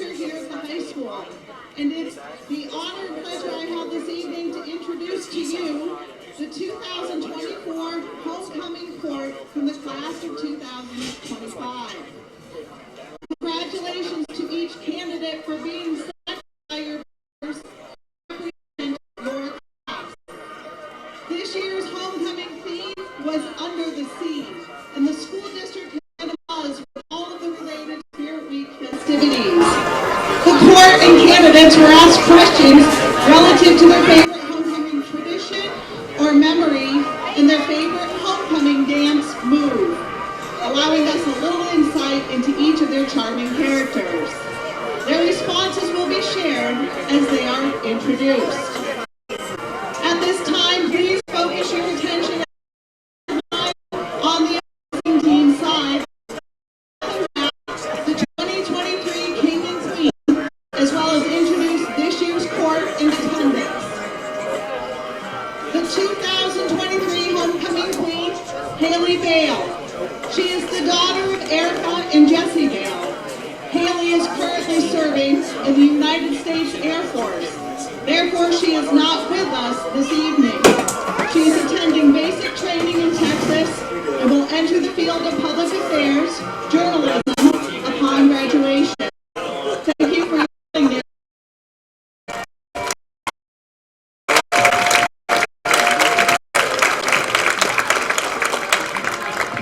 Next, we have last year's king, Marcus Lambert. He is the son of Corry and Nicole Lambert. Marcus is a freshman at Gannon University, majoring in civil engineering. Marcus Lambert.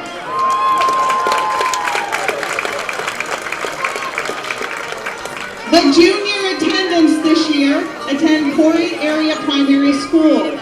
We begin with Miss Brindley Mosier. She is the daughter of Kelsey and Chris Mosier. She is in the 2nd grade in Mrs. Brundage's class.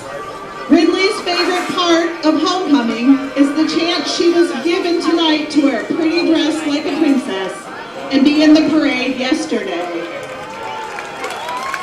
The young man junior attendant is Emerson Dunmeyer. He is the son of Trevor Dunmeyer and Sierra and Kyle Scouten.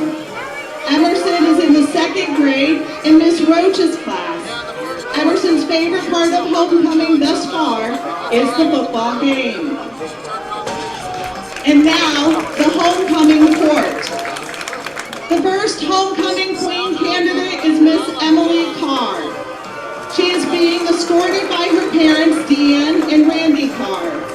Her favorite homecoming memory is the time her dress ripped the day of the dance, but Mrs. Woods came to her rescue and fixed it. Emily's go-to homecoming move is the sprinkler. Miss Emily Carr.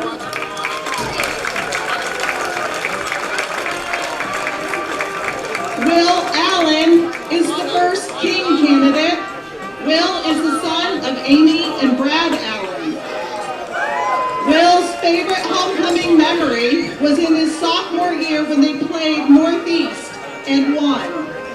Will's go-to dance move tomorrow night at the dance will be the worm. Mr. Will Allen.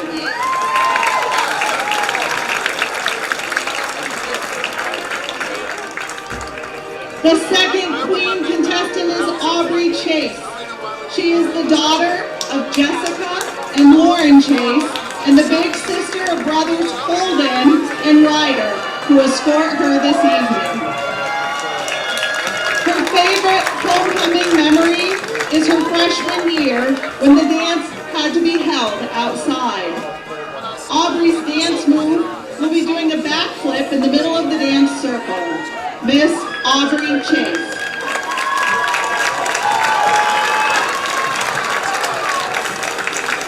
The second king candidate is Jonas Anthony.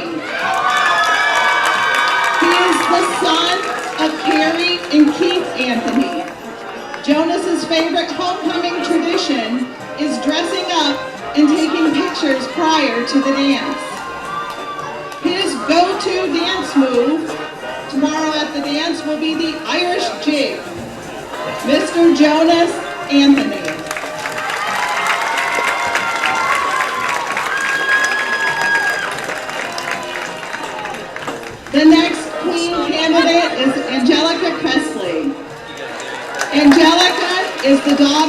Janelle and Jerry Presley. Her favorite homecoming tradition is the parade because everyone is out having fun with either their team or their families.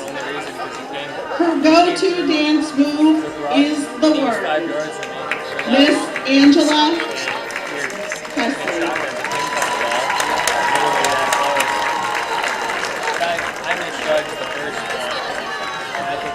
Nolan Carey, our next king contestant, is the son of Brenda and Travis Carey.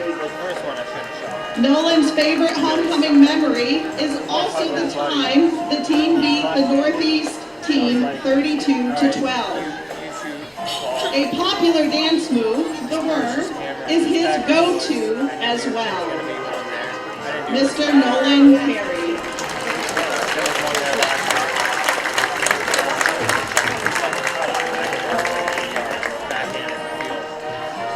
The fourth queen candidate is Mallory Dahlgren. Mallory is the daughter of Julie and Richard Dahlgren. Her favorite homecoming tradition is the parade, as she loves seeing all the kids and the families show up and throwing candy to all of them. Mallory's dance move is the hip-hop style, Bust It Down. Miss Mallory Dahlgren.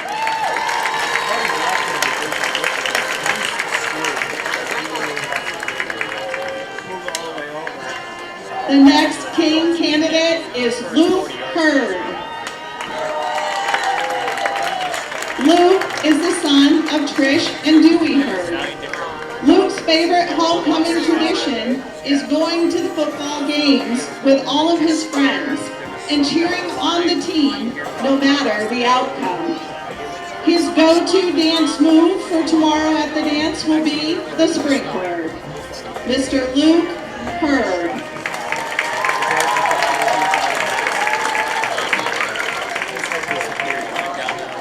McKenna Moore is the next queen candidate. McKenna is the daughter of Jen and Nate Moore. McKenna's favorite memory of homecoming was during a parade on the volleyball float. Teammate Allie Etzer untied one of the balloons and tried to get it back, but it blew away. Her go-to dance move is jumping up and down. Miss McKenna Moore.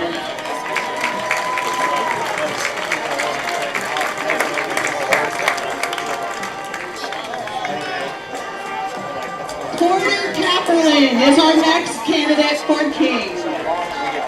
He is the son of Jen and Chad Kapperlin.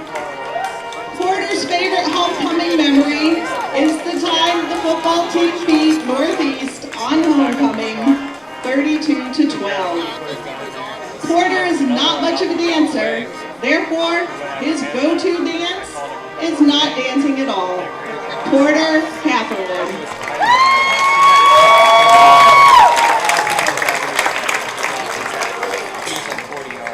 The final queen candidate is Delaney Nickerson. Delaney is the daughter of Cassie and Jonathan Nickerson. Delaney's favorite homecoming tradition is taking pictures before the dance because they are memories that she will have forever. Her go-to move at the dance will be the stanky leg. Miss Delaney Nickerson.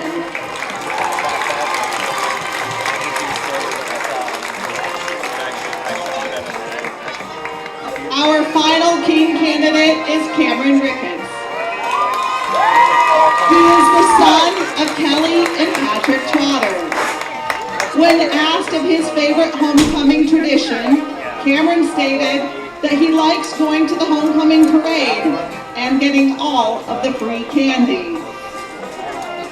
When it comes to his favorite dance move, Cameron prefers just standing in the corner. Mr. Cameron Ricketts.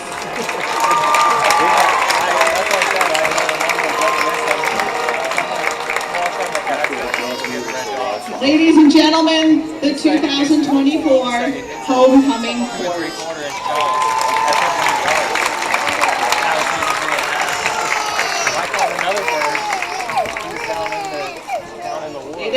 great excitement, I will now announce your winners. The homecoming king is Porter Capperly.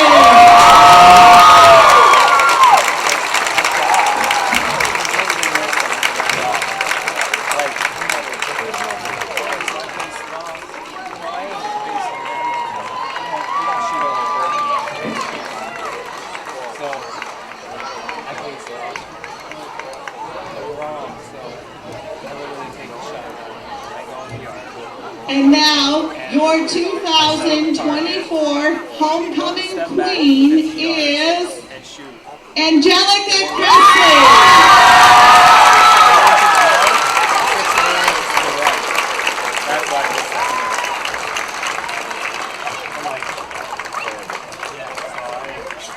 And then I educated all of them. So I called them in again. Congratulations, Porter and Angelica, and the rest of the homecoming court.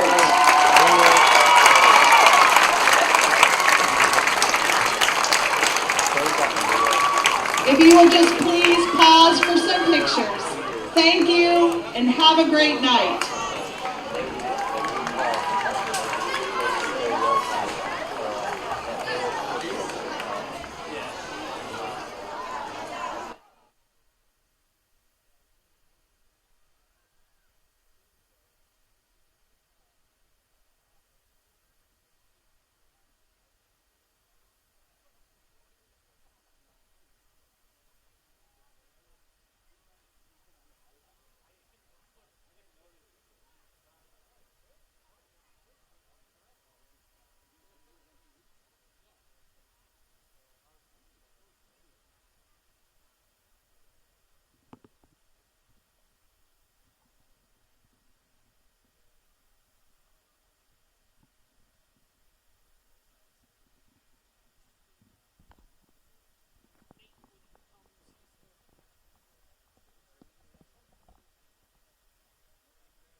Good evening, folks. We're back here at Sheen Field to start the second half. We just finished the. Hope you enjoyed the homecoming coverage that we provided for you. John, who was the king and queen there again? The winners were Porter Cafferlin, who's also a football player, and Angelica Cressley, who is also a cheerleader. Oh, good. So Porter is. I know he started the year injured, and I think he's on the injury list now. So.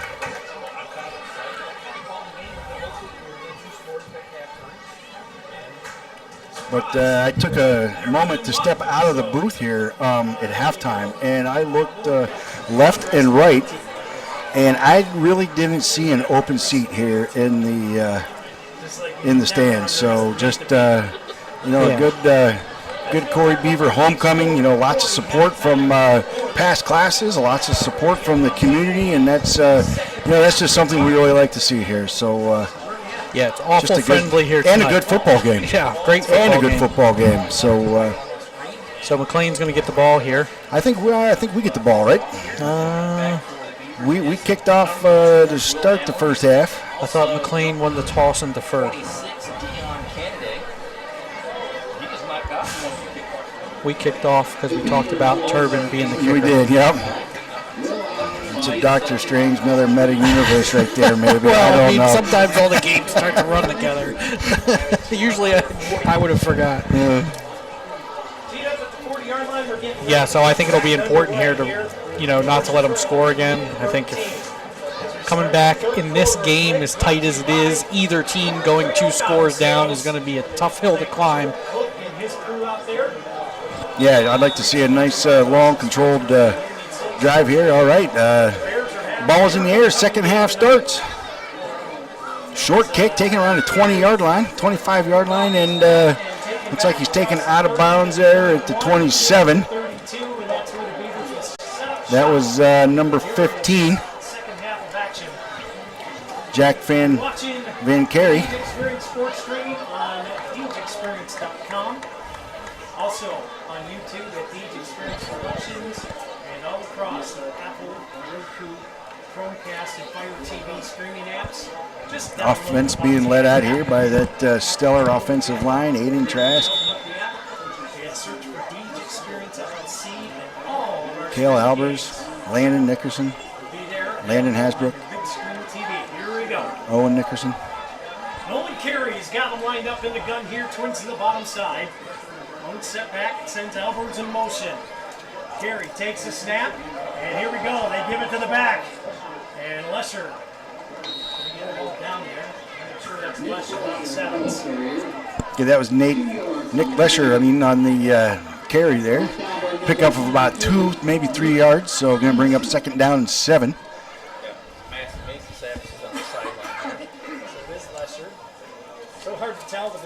Yeah, I imagine we're going to see a lot of the same from Corry. What they were doing was working, getting these little bit of yards here and there, come out with some passing. Probably this will be a short pass. Slanter that quick out. Yeah, I would imagine we'll see that.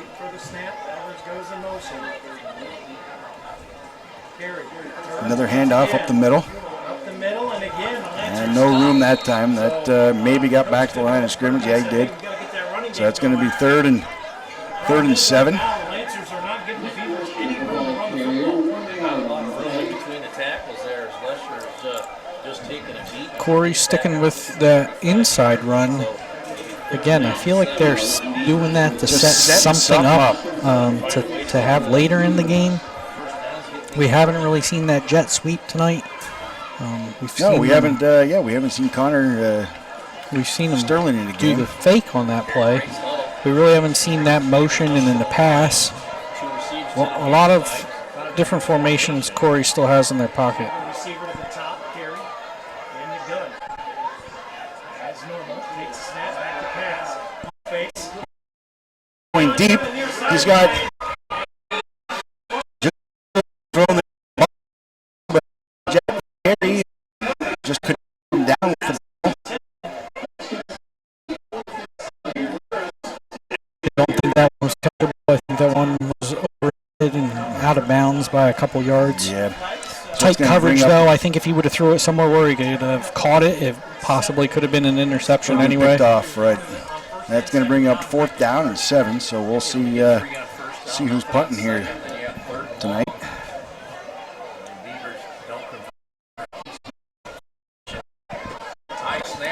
Nolan Carey with the punt. He gets a great job getting it off. Takes a good Corry Beaver bounce. Rolling down to the 7-yard. So going on the second half. So we can do on defense. Over on 1st down here at their 27. It looks like we're going to start off where we finished the first half in a field position game. Back on the field in offense. Here come the Lancers out in a hurry in the gun. Twins top side, tricks top side. Here's the give up. Handoff up the middle. Got a little bit of running room there. Pushed out of bounds by Blake Cook.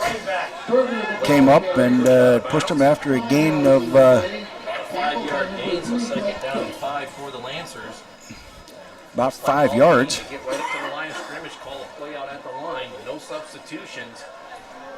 They go with a pace offense here. Flip to the back to the near side. Pitch to the outside. He's got a little more. He's got a 1st down there out to the 42-yard line. Cheeseburger, the ball carrier there. I didn't see who was on that stop. Right on the ball again. Come the Lancers. Beavers do make some substitutions. Continuing that hurry-up offense. They're right by their bench, so it was easy to do. Another pitch, same play, out to the left-hand side. A little bit of room. Brought down by Lesher and Savage. Corey did a good job of sniffing that play out. McLean, running back, ran into the back of his own lineman because they didn't have anywhere to go. 2nd down and 7. Everybody looks at their wristband and gets settled in here.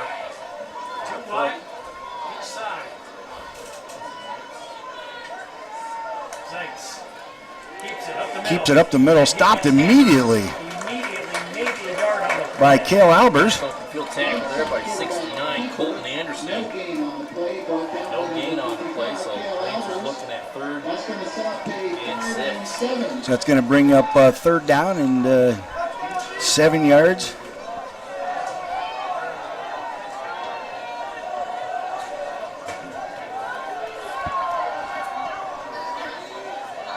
Shotgun formation here. Sykes sends a man in motion. He's looking downfield. He's going to go deep. Looks like the pass was tipped at the line. Incomplete. Incomplete. That incomplete, and it looks like tight end Jared Corwin is a little slow getting up here. He's taking a knee. He was by himself out there. I don't know if he dove for that one. I'm not sure if he kind of knocked the wind out of himself when he hit the ground. Looks like he's up and walking now. It's going to be a injury timeout. So with an injury timeout, this is a good time to thank some more of our sponsors. Rossbacher Insurance Services, Stone Audiology, Painted Finch Gallery, Epiphany's Emporium, State Farm of Corry, K&R Repair, Fox Family Insurance, Elwood National Forge, Mosher's Carpeting, Lecom, and Erie County Community College. So that's bringing up 4th and 7, 8:26 left in this 3rd quarter. Looks like he might be doing a quick pooch punt here, and he is. Ball's downfield. Oh, and he fumbles. Oh, and it's recovered. It's still loose. Ball is still loose. Trying to corral it, and they're going to have it. And that looks like that was picked up by General Mclane. We'll wait for the official signal. And they are signaling General Mclane recovery on that punt. And an unfortunate one is that's going to send up the Lancers in the Rossbacher red zone here, 1st and 10. Problems on special teams comes to the forefront again for the Beavers. That is a key issue here tonight. penalty in the first half. Wiped out a big return. Now the punt. So that is a bad break for the Field to work with as it's inside Beaver the special Rochester red teams. zone at the 18-yard line. 8:12 to go in the Corry Creole Dogs third quarter. Lancers ball on the 17-yard line, first down. Quick pass out, little screen pass, and he broke some tackles, and he is in the end zone. Corry Lancers touchdown. So they capitalize on the Bracken Funeral. So they come right back, and that looked like number 2 there. That's one of the big scorers there, Jacob Zeitz. Or Zeitz, I'm not sure if I'm pronouncing that right. But that quickly changed the tone of this game here at the start of the third quarter.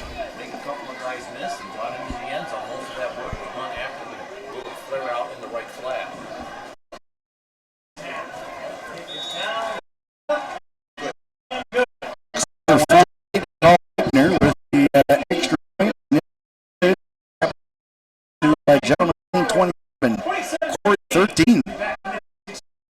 I'm sorry, John. I was going to say that one just looked like a squeak through there on the left upright. So there's 8:04 left in the third. Corry down by 2 touchdowns now. So that's really going to have to answer. We're going to have to come right back there. That special teams, there's two big plays there.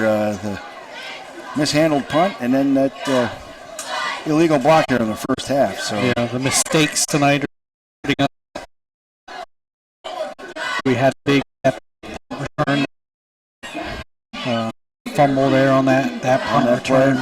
Couple big penalties at the end of the first half. So defense has really been holding their ground. So we got Dion Kennedy and Will Allen ready to receive the kick. And welcome back here to the Gage Experience Sports Stream as the Lancers will kick it away. And it's going to be It's a good punt. Will Allen picks up about the 12-yard line, bringing it out. Trying to find some room on that left edge. Not a lot of room there. Brought down about the 25-yard line. So that's where your Beaver offense is going to start here on their second offensive set here in the third quarter. We've got 7:59 on the clock. Plenty of time left in this game. I don't think it's time to panic yet.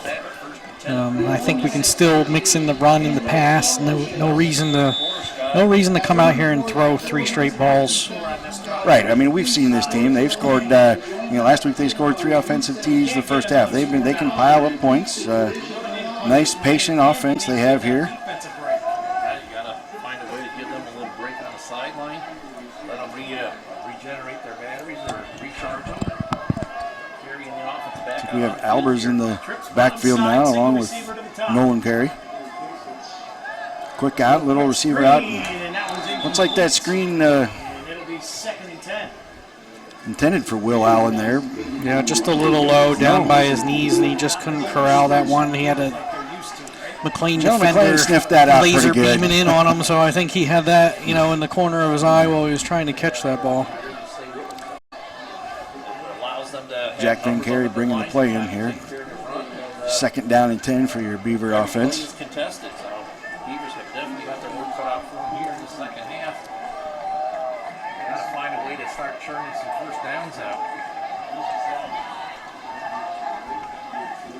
Carry in the gun. Okay, looking back to pass. Out near side. He's going to throw. Oh, that ball is picked off by Zeitz. Another play, he just ran one in. What an athletic move. Jacob Zeitz. Going back to his right. Ball was a little underthrown, but that was a pretty good pickoff That was a very athletic by the play. young man. Yes. So we can really feel the momentum kind of switch to McLean now. Our fans are completely quiet. We need something here to get the Beavers back in it and the crowd back in it. We need a big stop. Can't let them score again. Things unraveling a little bit here in the third quarter. Snap. Handoff up the middle. As the Lancers try and pound it forward. Maybe got a yard or 2 on that. Some Burger ball carrier,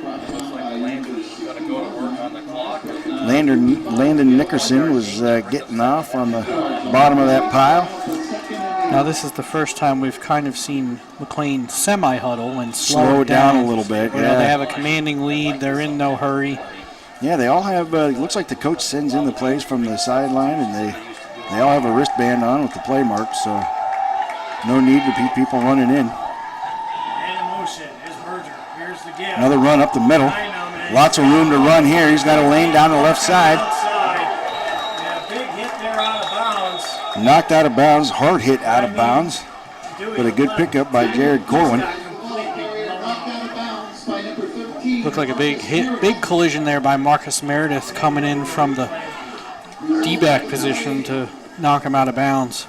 Again, 0. It's just Tell you what, he's a big 6'3". kid, and Marcus There's no is, weights listed on the roster. No that weights, we but had, I mean, Marcus was giving up, a lot. Marcus weighs $155, so. It might have been 100. But hey, we do have I didn't see that, missed that, flag on the play, so there's holding.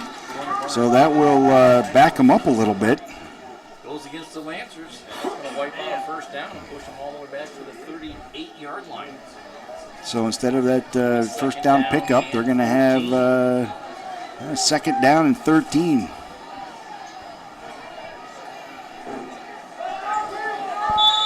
Second down and 14 at the Beaver 38-yard line. Here's Zeitz. Everybody's bunched in tight there. Zeitz looking downfield again. Downfield, he's going to uncork it deep. Keaton Fresina almost had it, knocked it away. And how good is Keaton Fresina once again coming up with a stellar DB play. Great coverage. Pass was a little wobbly, a little underthrown, but he was right where he needed to be. Yeah, it looks like he was on his back foot, and that ball kind of floated on him. Gave Keaton a chance to get underneath that one and almost intercepted it. 3rd and 15. I'm really kind of feel like we need a stop right here. I'm really surprised McLean's not just running the ball and kind of grinding the clock here at this point. Quick out. Okay, gain of about 3 yards. Good catch by Teesberger.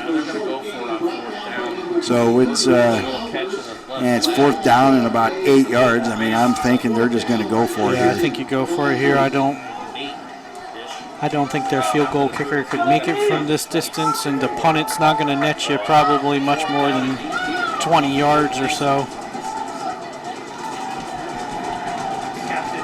So if we ever needed a stop in this game, I think this is it right here. Crowd trying to get into it.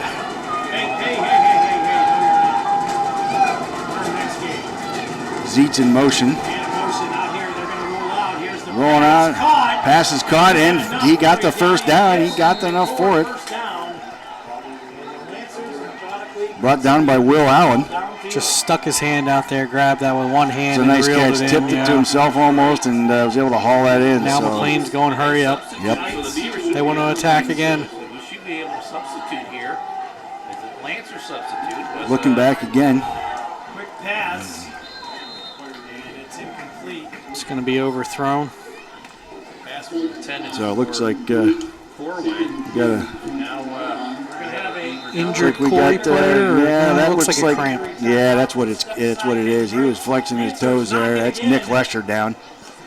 I honestly thought we might have a little bit more of that this week because it was kind of warmed up again and not kind of abnormal September weather. Yeah, haven't had Usually any rain. about 10 degrees Yeah, haven't had any cooler rain than since it the last is. game we were at here. So Not going to complain though. It's a beautiful night.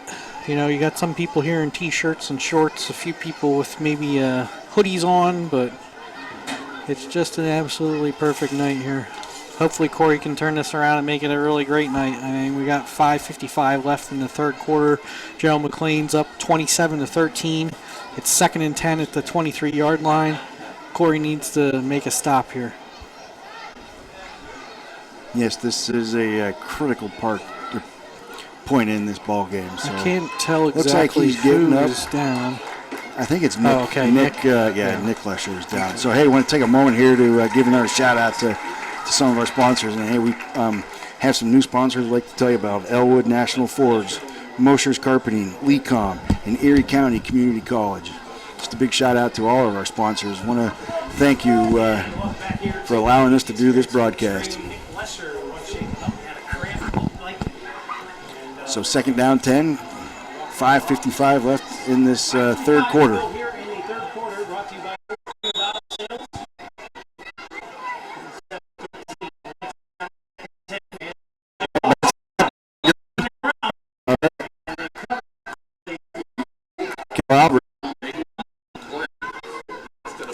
Falls on the quarterback there.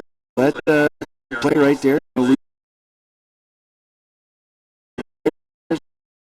out to the 28-yard line. About 3rd and 15. Yeah, about 3rd and 15. Loss of about 5 yards there, so It's a good. Corry kind of gets one there that goes their way it's a finally. low snap, and Maybe we can build off of that. McLean's going to go 2 downs. 2 downs. Yeah, we're looking at definitely this is 2 down territory to try to pick up that 15 yards. Put them at 4th and long. They've already gone for it once on this drive on 4th down and converted. Yeah, we were just commenting earlier about how many different cameras there are on this game and the technology involved anymore, and it's not what it used to be. Brings a fresh set of downs. Looking again to pass, going downfield. Oh, Blake Cook wide open and just over the outstretched hands of Blake Cook. Oh man, that you just kind of feel like, oh, that was it. But he's wide open by 15 yards. I honestly thought he wasn't throwing to him at first because I didn't realize he was even that far downfield. But they just have not been able to connect Just on haven't had anything deep tonight. So just a little off on those targets. 2nd down and 10. so that brings up 2nd down and 10. 4.5 minutes here to play.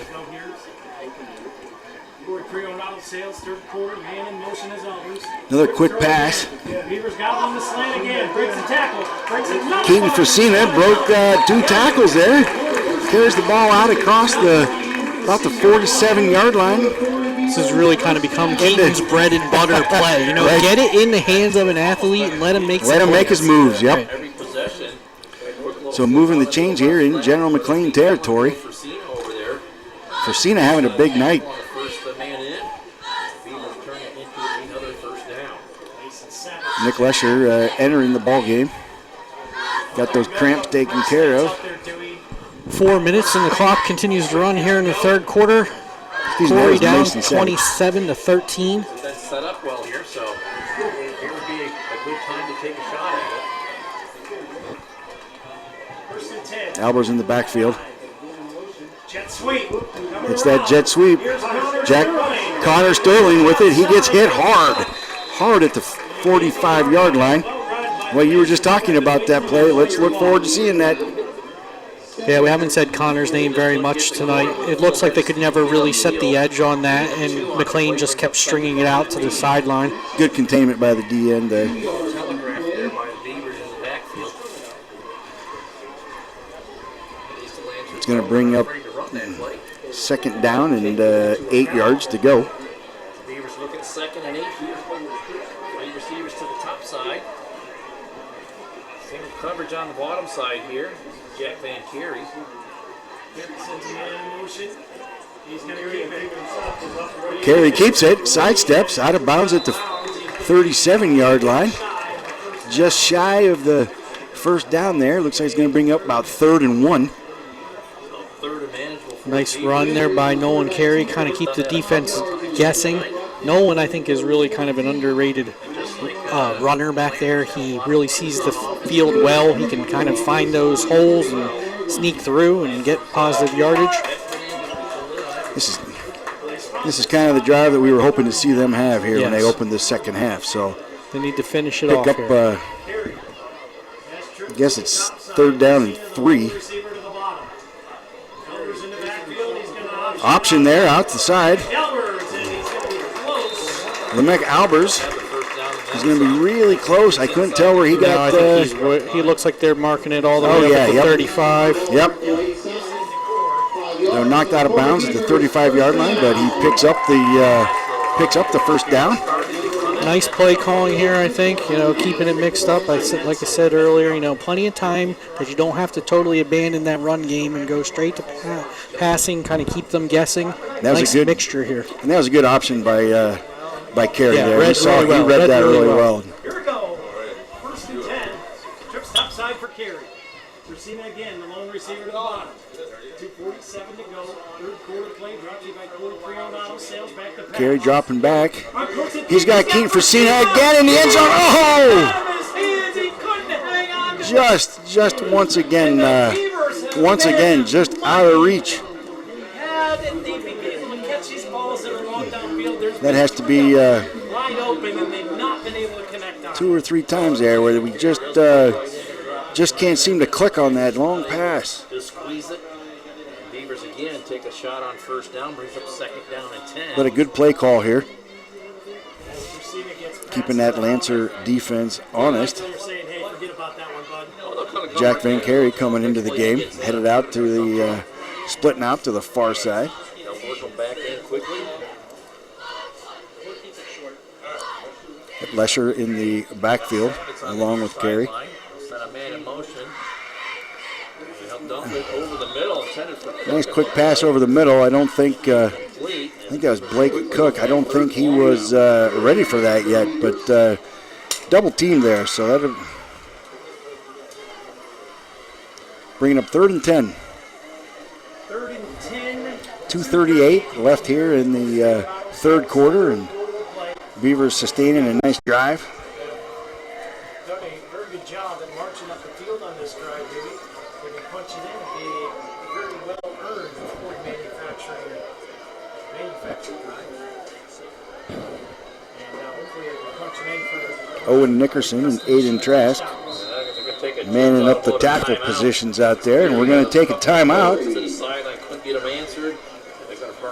So Corry's taking the timeout here, so going to do another pass at our sponsors right now. Just want to thank our sponsors for allowing the show to be brought to you. If you can't make it to the game, then visit our sponsors and say, hey, thank you for sponsoring the live stream broadcast here at the Corry Journal. Rossbacker Insurance, Stone Ideology, Painted Finch Gallery, Epiphany's Emporium, State Farm of Corry, K&R Repair, Fox Family Insurance, Elwood National Forge, Mosher's Carpeting, Lecom, and Erie County Community College. So we're back here. It's 3rd and 10 after that Beaver timeout. 2:38 left in this 3rd quarter. Nice sustained drive by the Beavers.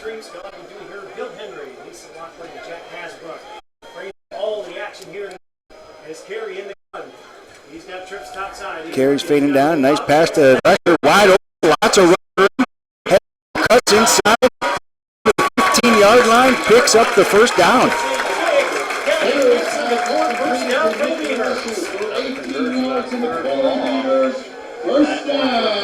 Someone did pick him up, huh? No, looks like he was completely open from the backfield, and somebody totally forgot about him. That linebacker was wondering where his guy was. Well, he was out along the sidelines.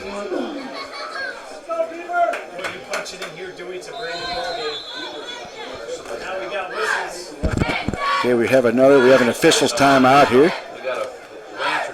So we got another cramp. Yep, number 74 of the Lancers. Take a look here and see who that is. That's Jesse Frost. He's down. Looks okay, just has some cramps. But like you were saying, John, you get that in this heat. And, yeah, it's starting to show up here in the game and later part of the game. Going to see who's in condition. Right. But he's up and heading off the field, so. And I hear we're going to have a special guest here at the end of this quarter.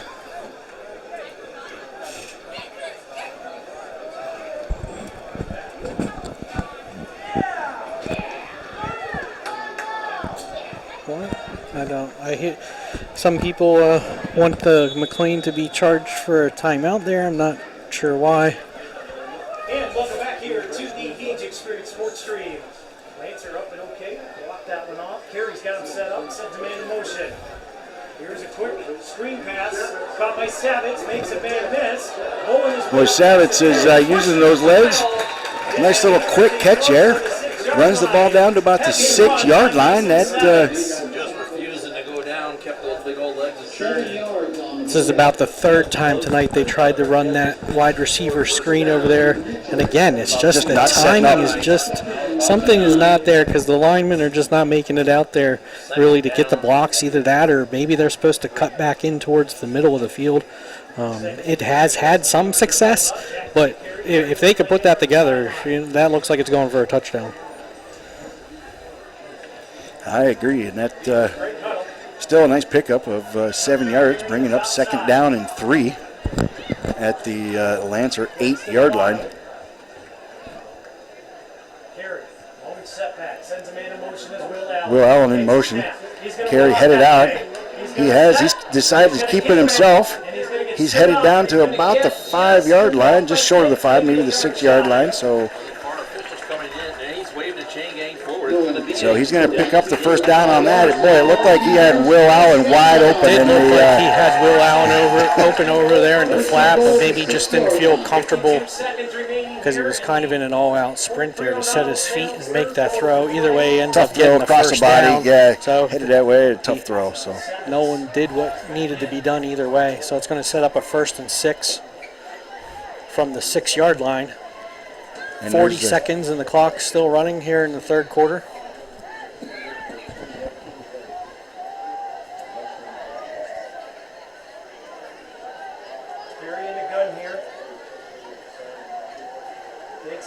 Okay, another pass. And throws that out. That was well covered right there. I think Corry realized that was well covered and decided to just throw that out of bounds. Yeah, it looks like he tried to throw it to Mason Savitz, but they were all over him. He put it where maybe Mason could make a play on it, but where it definitely wasn't going to get intercepted. I mean, you got 4 cracks at it here, so there's no reason to force anything in. I'd like to see them come back with that I formation here. Yeah. You maybe get 2 or 3 yards and make this just a 3rd and goal. Show a little bit, they haven't ran that much this year, so show a little bit something different to General McLane. But setting up in the shotgun again. He tries to keep it. And he is stopped. I think he actually lost a yard there. There's that other option out of that formation with that fake jet sweep. No one keeps it himself there. Doesn't get much. Did he gain a yard or did he lose a yard? Looks like he lost 2 yards. A yard there. So that's gonna end of the end of the 3rd quarter. So it's 27-13. General McLane over Corry. Corry knocking on the door, and here we have a special guest here. Yeah, special guest that's up here in the booth with us, Mr. Nate Smith, former quarterback for Corry football. Remind me, Nate, I'm getting older, and I've been around Corry football for too long. What year did you graduate? Yeah, so thanks, Sean. Thanks for having me. I graduated in 2014, so it's actually 10 years this year. Oh, okay. So yeah, a little milestone there. Good to come back. I actually haven't been here in about 6 years, so it's good to come back for a game. Well, it's been we a while. got lucky then. So you're not in the Corry area anymore? Yeah, no, I lived in North Carolina for a few years, and then now I'm in the Pittsburgh area. Okay, that's great. That's great. You got any favorite memories of homecoming, whether it's the game or the week of, the dance, the different spirit days? Yeah, definitely an exciting week. You get everyone in their peppiest of moods, but obviously football's the best part of it for me. Typically on homecoming, you try to pick a game that you are pretty favorable to win. So we happened to have Seneca. We ended up, I think 2 years in a row, we played them our homecoming and their homecoming, and they didn't happen to score a point. So that was a good memory for us. Okay. So back to the action here at the start of the 4th quarter. It's 3rd down and 8. The Beavers knocking on the door here. They've held the ball for almost 7 minutes here in this half. Pass, he's got him wide open. What a nice catch. Touchdown. Knocked on his back hard, just a little slow to get up. I think that's... And they're calling me immediately. Hopefully he just got the wind knocked Yeah, out of him. Something he landed straight on his back. Yeah, there. he got knocked back hard. He made a great catch, and I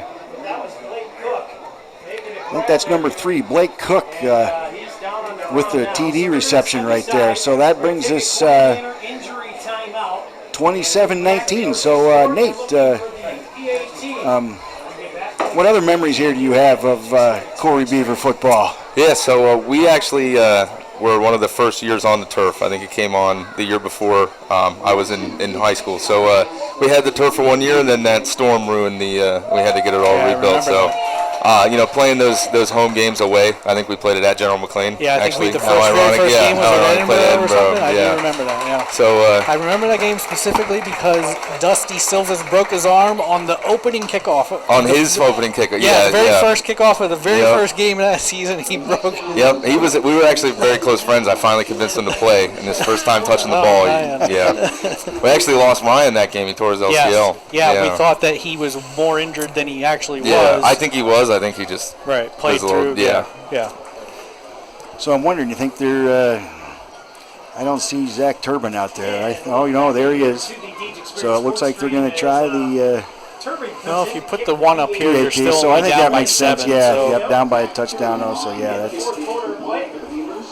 And I think that our field goal kicker has been a little more automatic than McLean's has tonight. Zach's done a good job being a first year kicker. Yeah. Good snap. Kick is and as we say,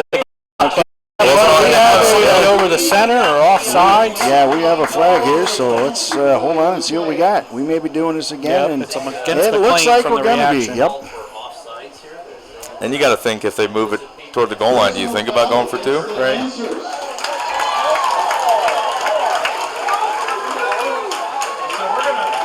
Well, let's see Somebody's coming out and somebody's going in. Yeah, I think Nate Albers was coming. Or no, Jack Carey is coming out. They're changing a lot of personnel they here, are. so Nolan is coming back out on the field. So it looks like they are going for 2 here. Central Labor Club 2-point try. Good call, Nate. Yeah, I mean, you got to look at the stats. The NFL guys always say, what are the where are the analytics? Yeah. So the ball is going to be placed on the the 1.5 yard line now. Yeah, much more favorable than before. And looks like it's that I formation you were talking about earlier. Yep, Nolan lining up under the center. I formation.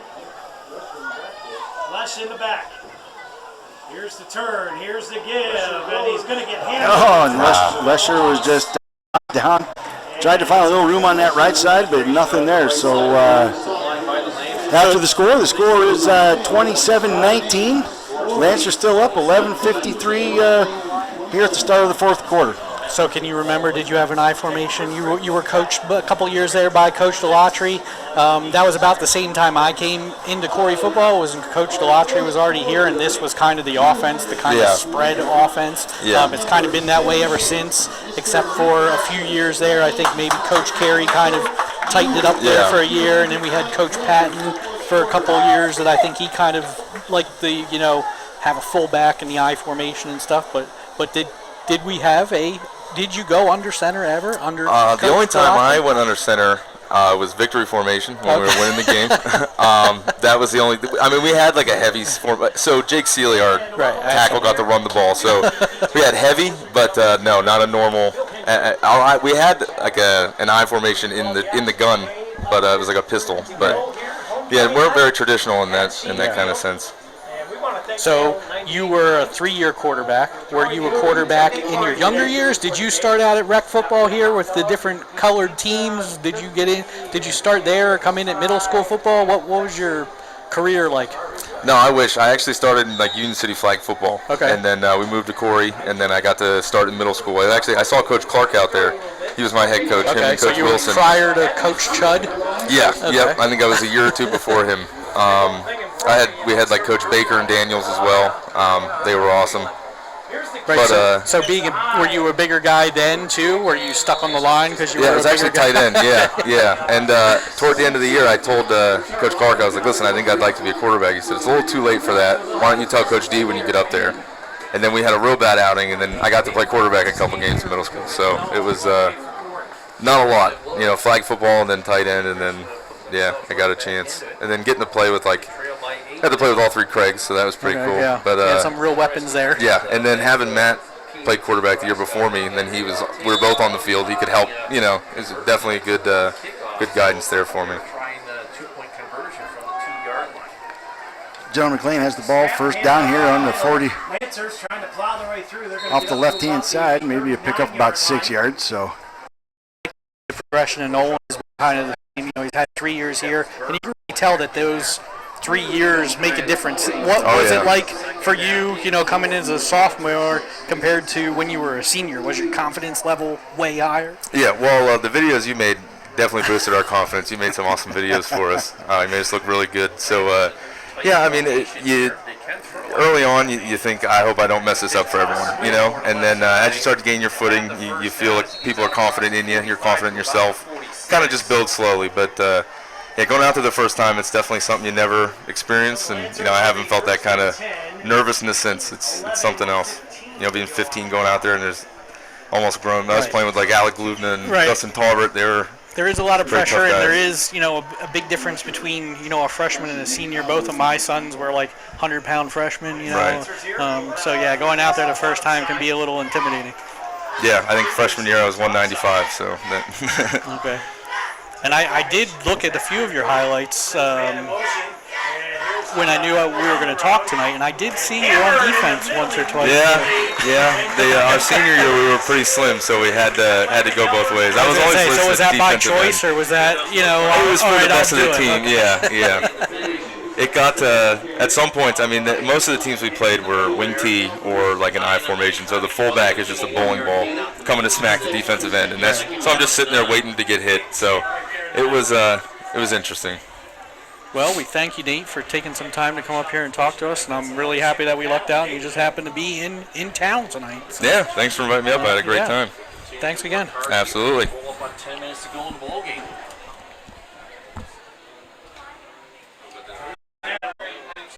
Up the middle and a huge big run there by Jared Corwin up the middle. Lancers here, 4 carries, moved the ball, got 3 first downs. Those corner bar grill flags have come out at inadvertent times for both teams here tonight. Okay, that is penalty is To the 35-yard. holding against General Mclane. Second down and 20 now. So that's going to bring up second down and 19, I believe. bands will be performing after the game. Coach trying to get some fresh legs there and bodies in on that defensive line. Jamison Dine has just entered the game. Good to go here. Second and 19 as the clock rolls. 27-19 is the Lancers lead. So it's second and 19. We've got 9:40 left on the clock. He's going to keep it up the Zeitz middle. keeps the ball up the middle. Little hole, and he's going to get an ankle grab. Brought down there by Mason Savitz. Puts the Lancers in third down and 13. Like a dog on a bone, man. Savage just latched a hold of that ankle and would not let go. It's going to bring up third and about 13 yards. Excited to see what he can do on the mat this year. Lancers quickly to the line. Twins to the top, or twins to the bottom, single receiver top side. Zeitz takes a Zeitz snap. alone in the Looking, quick backfield, throw to a little tight quick end, out. caught, and he's going to Boy, he laid a hit on Christie's Tony 50-yard line. knocked out of bounds. Blake Cook delivered a hit there, or he got hit, but either way, out of bounds. Fourth down and about 2. So brings up fourth down 2. They're going for it here.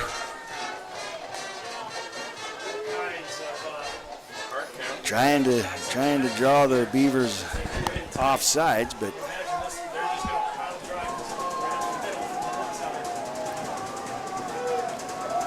Corey fans trying to get them fired up. stop right here would be great. Fourth and 2. Snap. Oh, it's a quick pass across the middle. Pass over the 10. Complete, about a 7-yard pickup. the 39-yard line. So that's going to move the chains here for a General Mclane first down. 8:45 left here in the last quarter. I'd like to thank the 1,014 people watching all across the country tonight. Sure is nice to hear some of these former players coming back and It's fun sharing to their get that experience with us. perspective and, especially more recent than some of us that may have been in a different century. Yeah, true that. Up the middle, looked like Zeitz there.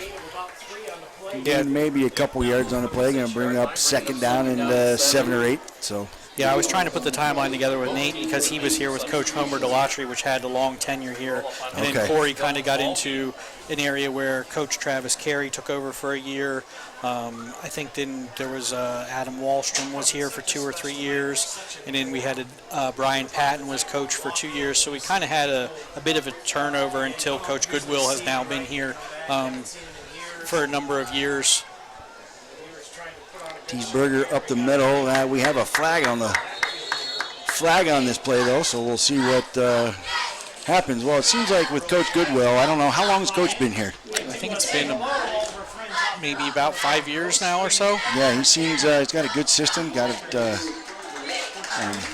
Because my son that was on earlier was kind of part of that change. I think he may have been with 3 different coaches. Over that time, so.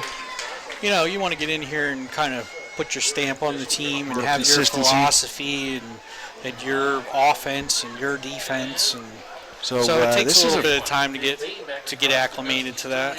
So that is I'm not sure what the penalty was there. I wasn't paying too much attention, but that's a 15-yard, so that's... The official, so I'll replay the downs. Second down, 22. Some of these 15-yarders have been really hurtful penalties on both sides. Both teams tonight at the very inopportune times too.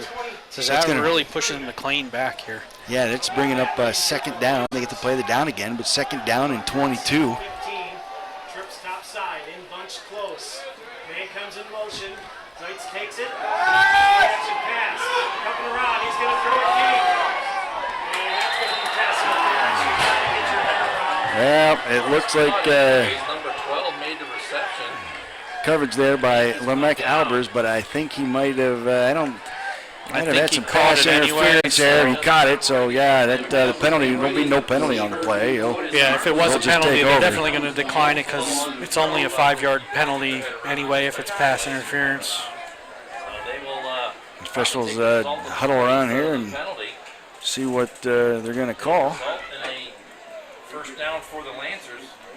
But on a big 2nd and 22, that they're going to decline it. Thanks for sponsors here tonight. Dynasty Construction. Boy, I tell you, as soon as we started talking about how well disciplined they are, there's been at least three big penalties now that have really come to bite the Beaver.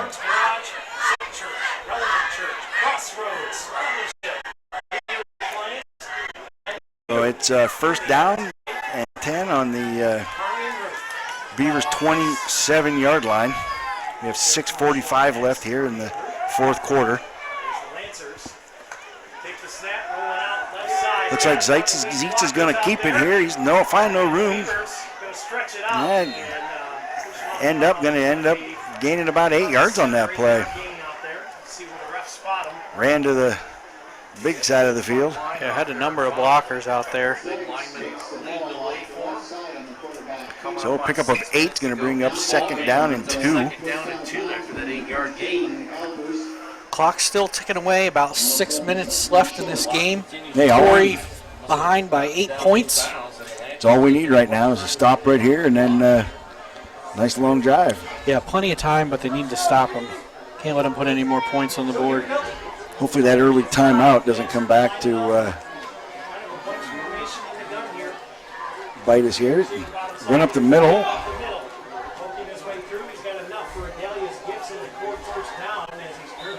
Looks like he's going to get first down as he gets tackled by most of the D-line.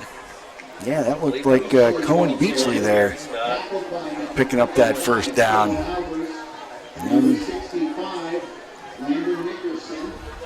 sure McLean's going to go into clock management mode here as it's 5.5 minutes left.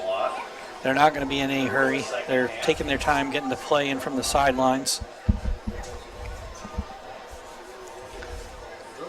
Much different tempo than what we saw early in the game. Another run up the middle by Beachley. Picks up a couple of yards. Just grinding this clock out here in the late in the fourth quarter. Yeah, I'm surprised they're not to the point where they're waiting for the back judge there to put his hand up. They probably could Burn get a couple more a off. few more seconds off of there if they would wait for him. You know, there's differing fields. I'm surprised we don't have it. I'm not sure if it has something to do with our scoreboard or not. It'd be nice to get the play clocks down on the field. It's probably about maybe 25% of the fields, I think, in District 10 to have that. There's not a lot, but there's a number of them that do. Okay, another pass out to, man, what a big kid there. Wow. He broke 3 tackles. And once again, Jared Corwin just having a great game here and puts up another General McLane Lancer touchdown.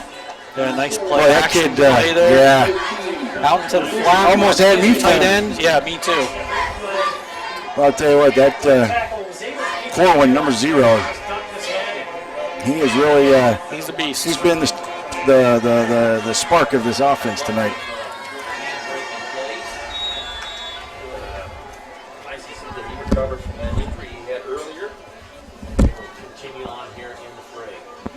So number 48, McCall Eichner with the point after attempt. And it looked like it was a little bit left there. So here we are at the 4:22 mark of the fourth quarter. General McLane Lancers 33, Corry Beavers 19. And with that score, it looks like a number of people are heading for the parking lots. Yeah, I'm starting to see the backs now. Yeah, this is going to have to be up tempo, no mistakes. We're going to have to score one quickly, and make a stop and score quickly. Probably again. I mean, you're probably looking at running maybe two kind of 2-minute drills here with 4:22 to go. You're going to have to burn all your timeouts when McLean does when they get the ball back. Hopefully we score when they get the ball back.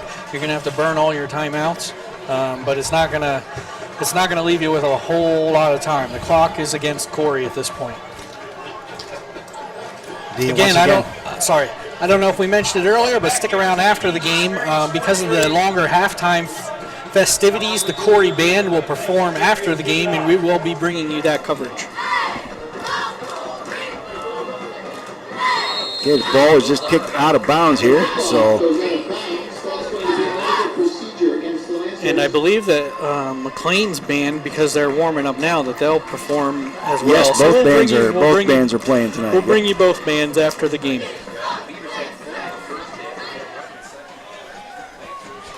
So that's going to bring it all the way up to the 35. So that helps.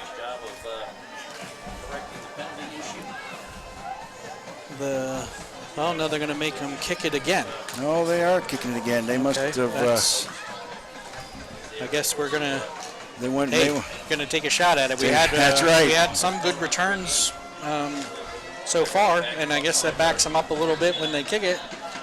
Yeah, we got Dion Kennedy and Will Allen ready to receive the kickoff.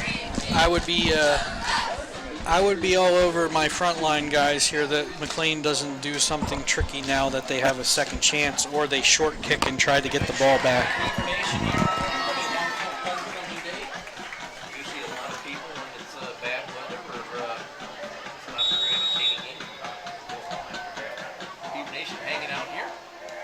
Well, kickoff over to the left side. Looks like Kennedy's picking it up at the 20-yard line. Brings it right straight out, running north and south. Looks like he's out to about the 37-yard line. So net maybe a couple more yards. Just a couple yards, yep. But, I mean, take good the choice, chance, good right? call. Yep. Take a shout out over to the American Legion tonight. They got about 30. So I want to fit in couple of sponsors here. So Epiphany's Emporium, State Farm at Corry, K&R Repair, Fox Family Insurance, Elwood National Forge, Mosher's Carpeting, Lecom, Erie County Community College.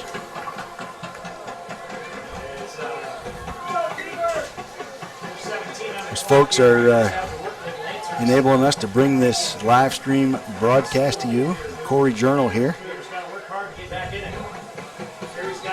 So the Beavers take over on their 37-yard line. Ball is tipped.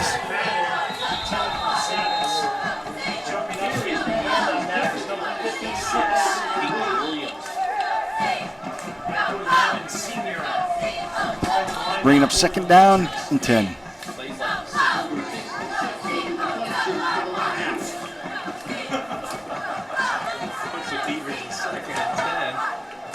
Shout out to the Corry cheerleaders down there tonight. As they've been doing their job well. All got the jerseys on, the away jerseys. Great job tonight. Dialed up quick score play here. Got the team up here. On defense, trying to stop the Beavers. He is going deep. He's got Coverage. there. Pass was overthrown.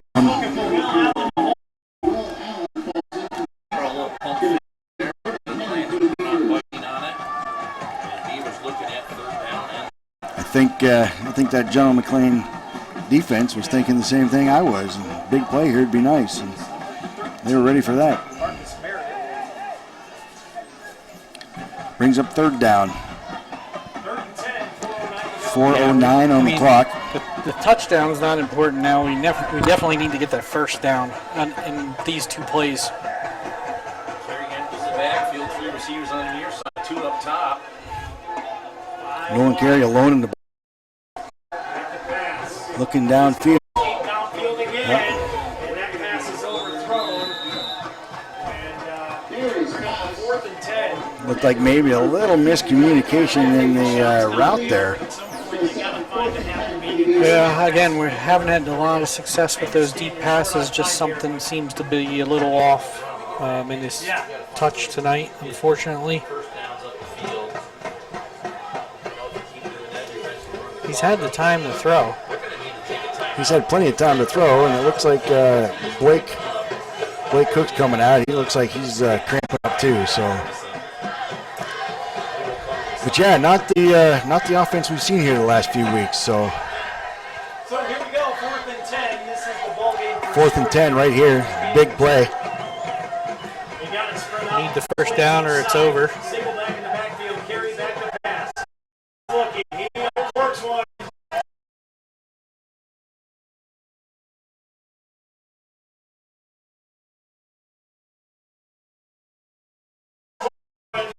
Oh, incomplete pass. Pass was intended for Keaton Cena. So the Beavers, this game is over. Yeah, McLean here at their own 37-yard line. I mean, Corry has 2 timeouts, probably 1 first down here. Kind of wraps this game We're up. going to see some good. I wouldn't be just surprised ball if McLean control. just tries to go for another touchdown, though. They seem to be pretty aggressive tonight.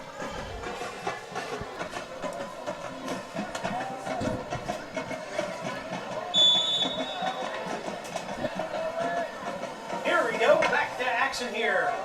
Just underway. As a handoff comes to the outside here.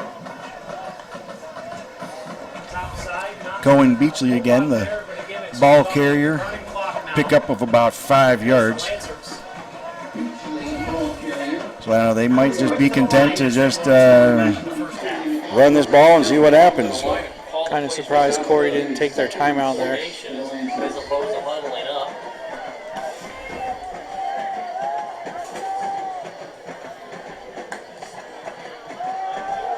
Beachley up again. It's a short gain of 2. So that's going to bring up second and about 4 or 5. So yeah, I'm surprised. I don't Now McLean's in a hurry up to try and catch Corry. Right, that timeout right there would have been. I thought we were going to see it there. Try a hard count there. Beavers kind of got high in their haunches, but didn't come out of their stance. So good discipline there. Looks like we have Nick Swenson in the backfield now for the Lancers. He takes the ball going up the middle. And it's going to be close. Looks like he's going to be just short of the first down. Fourth down. That's where Corry's first time. So there's 2:40 left in the game. It's 4th and 3 with McLean at the, what is that, 28-yard line? Yeah, it's like I think it's 4th and 1. Okay, it looks like now they just fixed it up there. Yeah. So try to get another shout out to our sponsors and a big thank you to Rossbacker Insurance, Stone Ideology, Paint Finch Gallery, Epiphany's Emporium, State Farm of Corry, K&R Repair, Fox Family Insurance, Elwood National Forge, Mosher's Carpeting, Lecom, and Erie County Community College. Hope you folks watching this game at home have enjoyed this broadcast. Right now, it's not going the Corry Beaver way in this 2024 homecoming game. They did choose a pretty tough opponent, though, in General Mclane. He's doing some great work with these athletic kids around Corry and around the area. 4th and 1 for Lancers. He keeps it, and he's fighting just down about the 21-yard line. So he Turns out another deal. Gifts and Nicole first down. picked up about 7 yards there for that first down. So it looks like he may have been injured on the play there. This might be 33-19. Lancers with the lead. Jared Corwin, the tight end. Went down kind of hard there on his side, but it looks like he's up and he's going to run off the field. So here we go. We got first down, 2:32. The clock's going to run. So it's going to be very close to them just being able to kind of sit on it here. One time out. Corry only able to stop the clock one more time.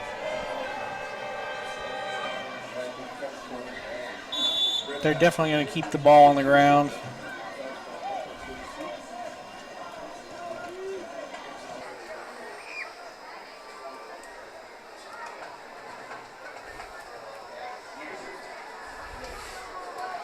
So the clock is running with 2:15 on showing right now. Ball on the Beaver 21-yard line. First and 10. Experienced straight scout out to Dewey Hurd. Phil Henry on the switch. Thanks a lot on the main camera. And Jack Hasbrook on the Viking Plastics. Phil Cam giving you that angle. General Mclane calling for a timeout here. So this is one of those games I think that, Corry played well. It's hard to figure out where the game kind of went wrong. I don't know if there's any one time, or one play that really changed the game. I mean, Corry did have a few mistakes there. I think that was that a punt or the kick return that we had brought out across midfield that kind of came all the way back. I think that hurt because I don't think that we ended up scoring or producing on that drive then after that. Right, they've shown us there in the third quarter they came out and had that long drive. They did score a touchdown there here in the second half, but just that ability to not make, they just haven't been able to make that big play, that we've kind of been accustomed to seeing. And welcome back here to the Bees Experience Sports Drink. Thank you to Pete Steve. Here's Brown, Mrs. Schwartzbaker. Run up the middle here. Beachley up the middle, lots of room. He's running hard down to the 19-yard line. Going to bring up second down and about 3 or 2. Yeah. That clock is just about grinding down to I think I said 19's down to about the 14-yard line, 13 maybe. So, just second down and 2. And About a minute and a half. Looks All like is Corey's just going to let the left clock there. go because, I mean, stopping no one timeout, timeout's right, not going to really make right. a difference. So I think Corey is kind of conceded here. And Second down and 2. looks like they brought in the... They're going to run it out to the left-hand side. Stretching it out to the corner. Looks like he's going to have another first down for the Lancers. So he picked up another first down, knocked out about the 6-yard line. So it's going to be first and goal here. I wish he stayed in bounds there and kept the clock running. Coach was yelling, "Do not go out of bounds." You know. But So yeah, I'm really surprised they're not just kind of in some victory formation here. And Right. you have to kneel the ball twice and this game is over. The Beavers marching band will be performing. We'll have that for you on the 48 seconds. There's, you can score again or you can just take a knee. It looks like they're trying to run again here. So he's brought down at the about the 2-yard line. Yeah, I'm not sure who that is. He's a smaller back that was in there before, so maybe they're trying to get somebody a touchdown, but I don't think they're going to run another play here. Yep, they're starting to line up now. Yep. So folks, that is the end of the homecoming game tonight. Unfortunately, the Corry Beavers came up a bit short. Played hard. Congratulations to the General Mclane Lancers. It was a big win for them, I'm sure. We will be back here. The Beavers next week. The Beavers will be at the Mercyhurst Prep Lakers, and then after that they have 2 more away games. So we won't be back here until I think October 18th. Yeah, I believe that's taking on the Harbor Creek Huskies. Yep, so, it'll be senior night, so that'll be another big senior night here. Oh, great! Yeah, Seems looking like forward to that. Very fast home season, having all those games front loaded. 3 in a row. 3 in a row quick is tough. But hey, just once again, just want to thank everyone out there for watching the Corry Journal Sports live stream, and I want to give one more shout out here before the bands get out here to all of our sponsors. Just want to say thank you to our sponsors and for allowing the Journal to bring this broadcast to you. Once again, Rossbacher Insurance, Stone Ideology, Painted Finch Gallery, Epiphany's Emporium, State Farm of Corry, K&R Repair, Fox Family Insurance, Elwood National Forge, Mosher's Carpeting, Lecom, and Erie County Community College. I'll give him the offensive play of the game. So I'm sure you always want to win your homecoming game, but big kudos to the team for scheduling a really quality opponent here and giving the fans a good, hey, it was a great game. Yeah, it just came up short. Next week's going to be tough again. Like I said, looking at the schedule, I think it's going to be quality opponents from here till the end of the season. 3-2, you're halfway through the season, still with a winning record. So, nothing to hang your heads about tonight. I think just it was a tough game, and it just didn't come out on Corry's end. Right. But, stick around. We're going to have coverage of both bands. Again, just like halftime, we'll probably just go radio silent, and you can listen to the bands and enjoy. Yeah. All right. Thanks everyone for thank you everyone for joining me, Steve Nichols, and John Yetko, and look forward to seeing you again here in a few weeks.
If you took your tie off, okay, stop there. Save.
General Mclane Marching Lancers. Marching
are proud to present the Corry and their 2024 halftime show. Get ready to embark on a swashbuckling adventure. Our show entitled Treasure. Join us as we sail the seven seas, hunt for hidden gold, and uncover the secrets of the legendary treasure chest. Prepare for a musical voyage filled with daring, pirates, and treasure-filled excitement. The Corry Band is under the direction of Tristan McCrae, Carly Gelson, Alyssa Britton, and Liz Machesko. The color guard is directed by Janelle Presley. Drum majors for the 2024 season are Jacob White and Kaylee Barber. Take it away, Jacob.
Another